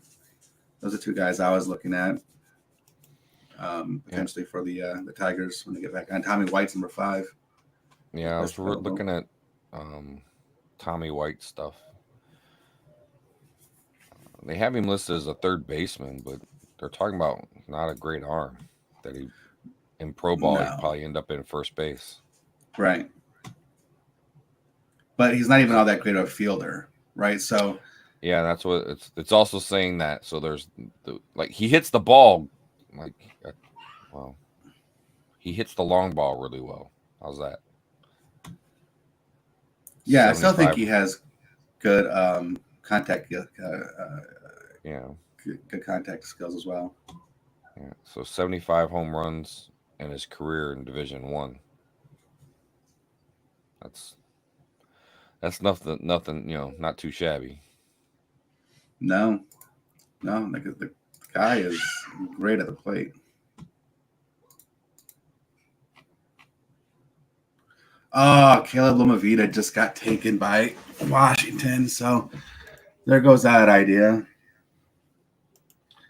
I didn't think it was going to last that long, but I was hoping. I was a little hopeful. All right. So now we're getting into the second round. Pick number 40. Oakland's going to be up, and then we got pick 49 for the Tigers.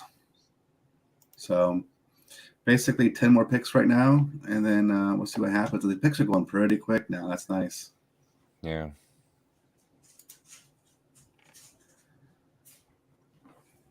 Yeah, that's bad. I was so hoping that he just might have, because I think he could have came in and been better than Dylan Dingler, right from the get go. Yeah. Yeah. Well, you're not really sold on him behind the plate. I'm not. So I'm not really sold on him just in general. I mean, I know what other people have said about Dylan Dingler. But yeah, no, I am not sold at all.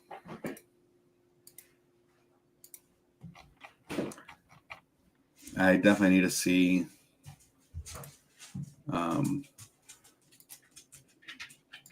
more out of him. And here's something else to keep in mind too, right? Like Dylan Dingler's 25 years old. He'll be 26 this year in September.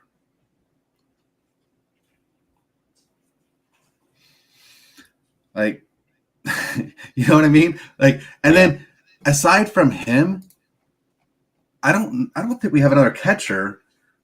Oh, we do. We got one. I was gonna say I don't think we have another catcher in the in our top 30 prospects, but we got Enrique Jimenez, who is a rookie. But he was an international signing. He's a 5'9" guy. He doesn't grade out very well. And then Bruceño, he came from Venezuela. Again, another international signing, and he could be a catcher or first baseman. But both those guys, one's 18, one's 19. I don't know. I'm not really happy with any of that. That's all I'm saying. Yeah.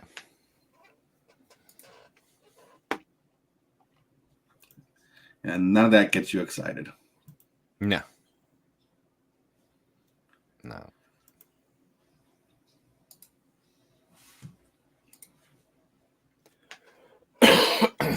Yeah, McGonagall's still raking. He's up to a 329 average and a 410 on base right now. All right. Is he single A? Yeah. Single A. And Max Clark's also single A still. He's at 279, 381 on base. No. Okay. He's got 25 stolen bases, though. Max Clark does. Yeah. McGonagall's got 19. But see, here's a great thing about McGonagall, right? 34 walks to 24 Ks. Yeah. He's watching. Keeping an eye out there. Looking for his pitch. Yeah, he's, he doesn't chase. He's got, good approach, knows where the strike zone's at. Like Tommy White just got drafted. Good for him. Good for him. Well, he went to the A's, so I don't know. Yeah, did you know what the A's did today? No, what did they do today? They only hit like 8 home runs against the Phillies. Oh, wow. They can't make up their mind whether they want to leave Oakland and be the, yeah. Yeah. Dude, it was one of the most impressive offensive performances I've ever seen. They beat the Phillies. And this is the Phillies, one of the best teams in baseball, and you can make the argument as the best team in baseball. Yep. They beat them 18-3. Yeah. Wow. It was insane. You had, I think it was Butler. Yeah. Butler had 3 home runs. Brent Rooker had 2 home runs. Seth Brown had 2 home runs. And then Zach Geloff had 1 home run. Just an explosion of runs. 6 RBIs by Butler, 5 RBIs by Rooker. Geloff had 4 RBIs, and Brown had 3 RBIs. Like, I don't even know. Just that is crazy. That's the most home runs by a single team since 1999. Wow. And David Geloff got a grand slam. Oh, all right. Kansas City selected David Shields, pitcher, high school out of Pennsylvania. Yeah, Mount Lebanon, yeah.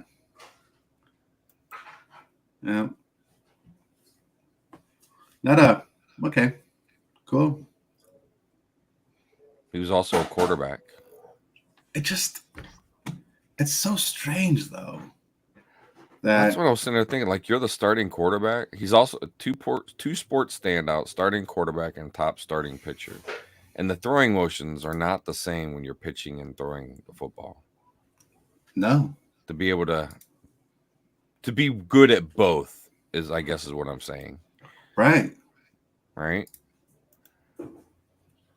But man, the Royals are up again, and is it pick in? Yeah, it is. It's gonna pick in already.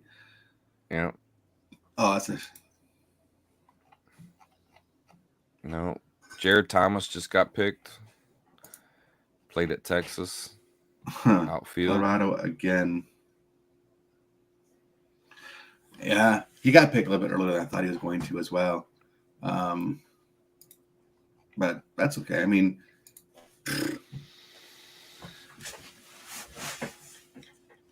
yeah. All right. I can stick here till I got to the 49th pick. That's what I'm doing. I'm just gonna make it until the Tigers pick again, and then I'm done. I got to go to bed. Well, there's still so much for me to do, and like I said, I got to make the trip to Gaylord. I am making the trip to Gaylord, and I want to try and get out early. I got to get my truck loaded because I'm taking the kayaks, taking the bikes. So it's going to be a week up there trying to enjoy some time off. This last couple of weeks I've been busy around the house. Yeah. There goes Bonnemer, the other Michigan guy. Good job, Bonnemer, going to White Sox. I'm sorry you're going to the White Sox. Hopefully they turn it around. But congratulations on being selected. Absolutely. Well, all right. Did I just put my car in the wrong airport?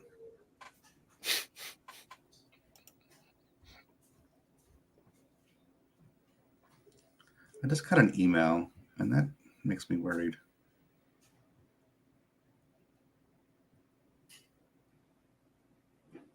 Where are you flying to this week?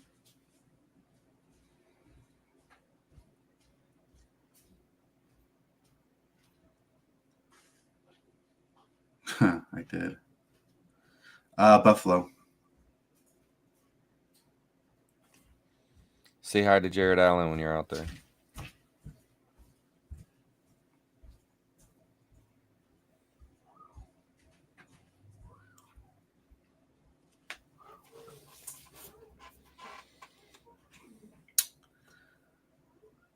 Jeez. I don't know how that happened. No, that happens. Even the executive platinum status guy makes a mistake. Never. Luke Dickerson just got selected by the Nationals.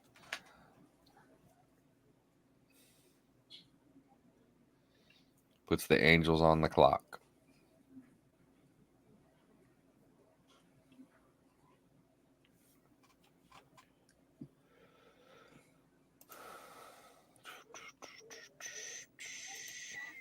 All right, I gotta finish fixing this here real quick. Yeah, Almost done. No, go ahead, no problem. Angels selected a pitcher, Chris Cortez, out of Texas A&M, and they're definitely coming in faster now.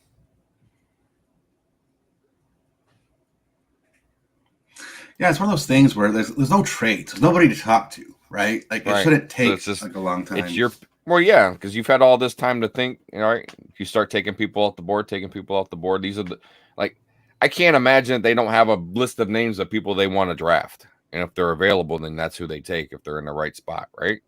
Mm-hmm.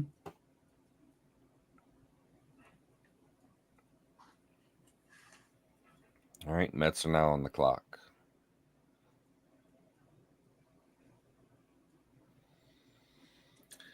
All right. Fix this. There we go. All right. Cool. Let's see.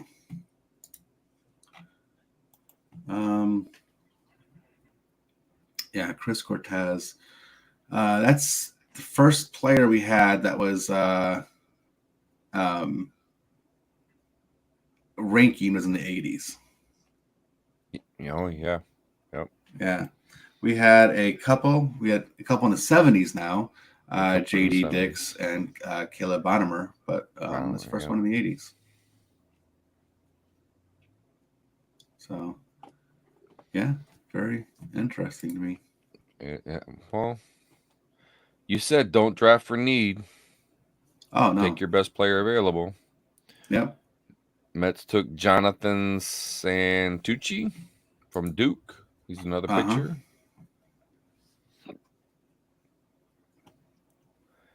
Mets are kind of weird on their pitching because they brought in a bunch of old guys that didn't pan out for them. And then they ate up a lot of that money. Yes, they did. To get rid of them. Yes, they did. So I guess I can't say I'm too surprised that they're looking at pitching. I'm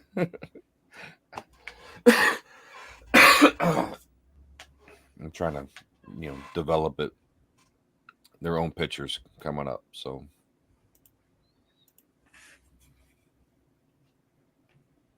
3 more to go. Pirates are on the clock. Nice. Nice.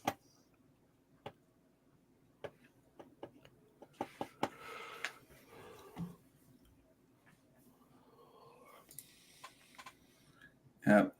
I am definitely ready to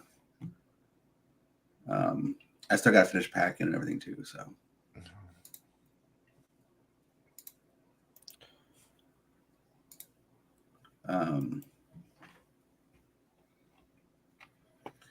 Yeah, I'm really curious what the Tigers are going to do this round.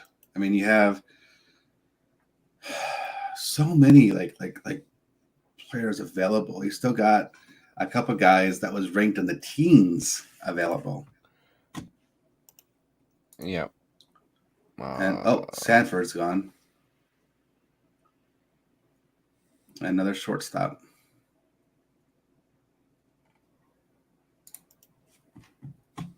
So, I mean, this guy's like a pretty good like fielding shortstop. So,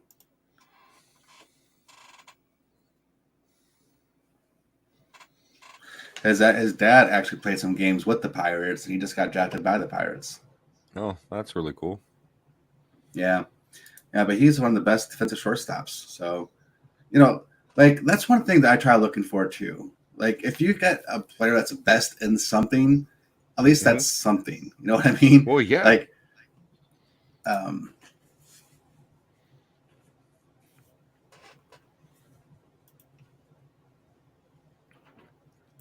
but yeah, I wonder. Just looking at that. When was I? Oh, here we go. So, yeah, because what you got? Schmidt, Sloan is still available, right? Those are right, and I really like Sloan's stuff too, but there's got to be a reason why no one's taken them yet. You know, maybe at this point they just don't want to sign for that kind of money that's in that slot. Yeah, and they're just going to go. Well, at least for those two prep guys. Cleveland just picked a catcher, Cozart. You got a third baseman out of Tennessee, Billy Amick. Is still available at 30. He was 32.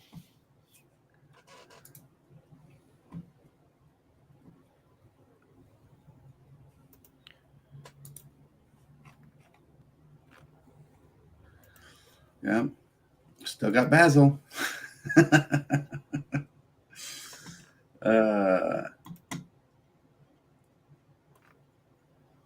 Here it is. This is the pick. Well, it's our pick, I should say. It's not the pick.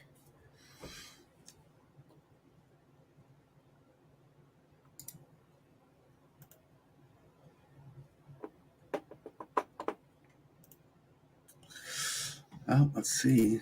Come on, Detroit. Don't let me down. Owen Hall. He is a high school pitcher. Not on my radar, to be honest, as far as for Tigers go. I know he's got a pretty good fastball, but that's cool. 6'3", 185. He was committed to Vanderbilt. Good pitching school. Yeah.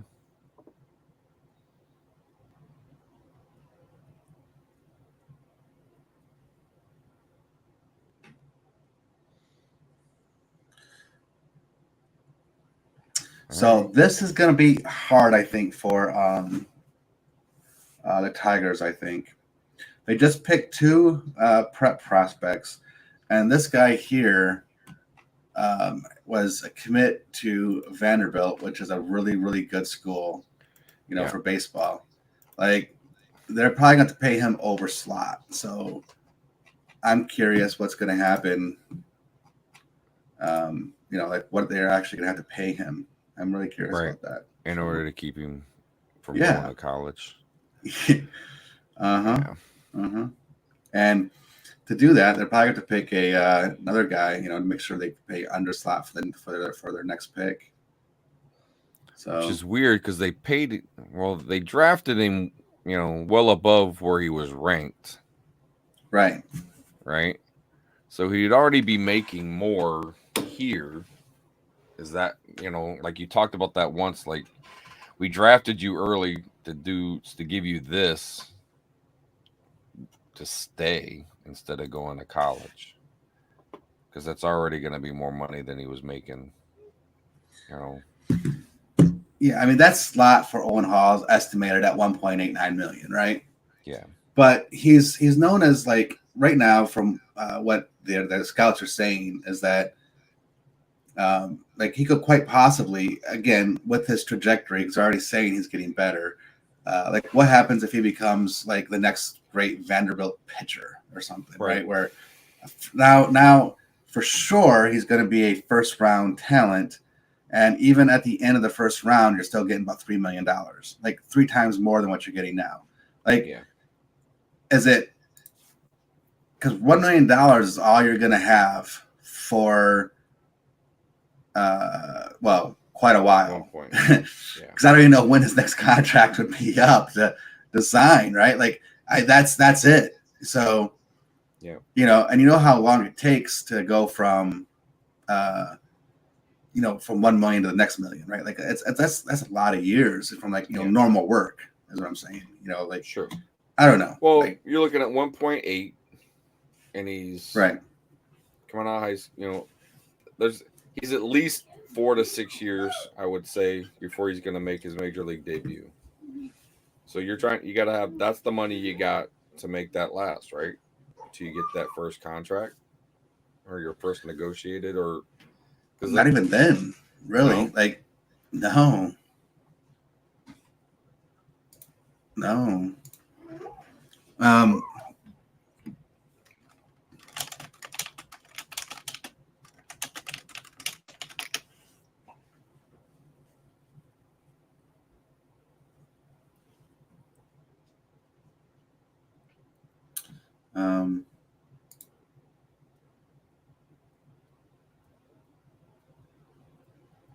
So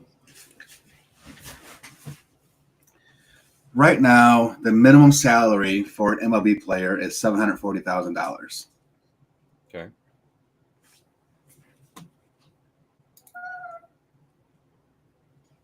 But I'm trying to think if,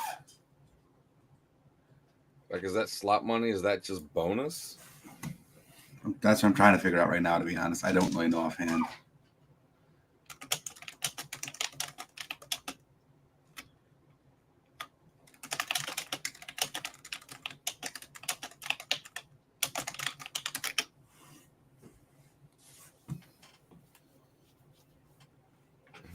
Or guarantee money. Yeah, for most rookies, their contracts are known as entry-level contracts, and they typically last for 6 years.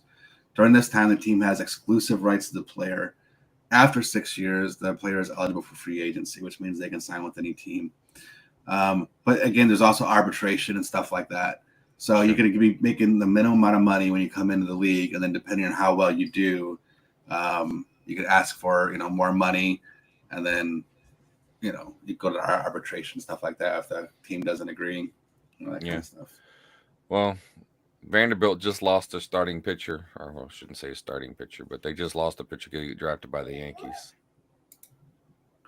Oh, yeah? Well, yep. So Grace Cunningham. Yeah. Big 6'5" dude. Oh, Boston Bateman went. That was actually okay. Yep. But anyway, well, guys, we have to go here. So we got stuff we got to do. So definitely. It was fun hanging out, talking some baseball. Yeah. But we have to, got real lives we got to attend to. So, well, we got to go. But appreciate everybody watching live and watching afterwards. So, yeah. So anybody that wants to, pay us to do this and continue to do this, the money's right. Open. Yeah. We are open, right? We'll think about it. We can negotiate. So, but anyway, thank you. And we'll continue with our normal shows later on. And see you then. Yeah. Take care, everybody. Pad Sports Talk. Be sure to subscribe so you don't miss a single episode. While you're at it, help spread the word by leaving a rating and review wherever you listen to podcasts. Follow us on social media at No Pads Sports Talk.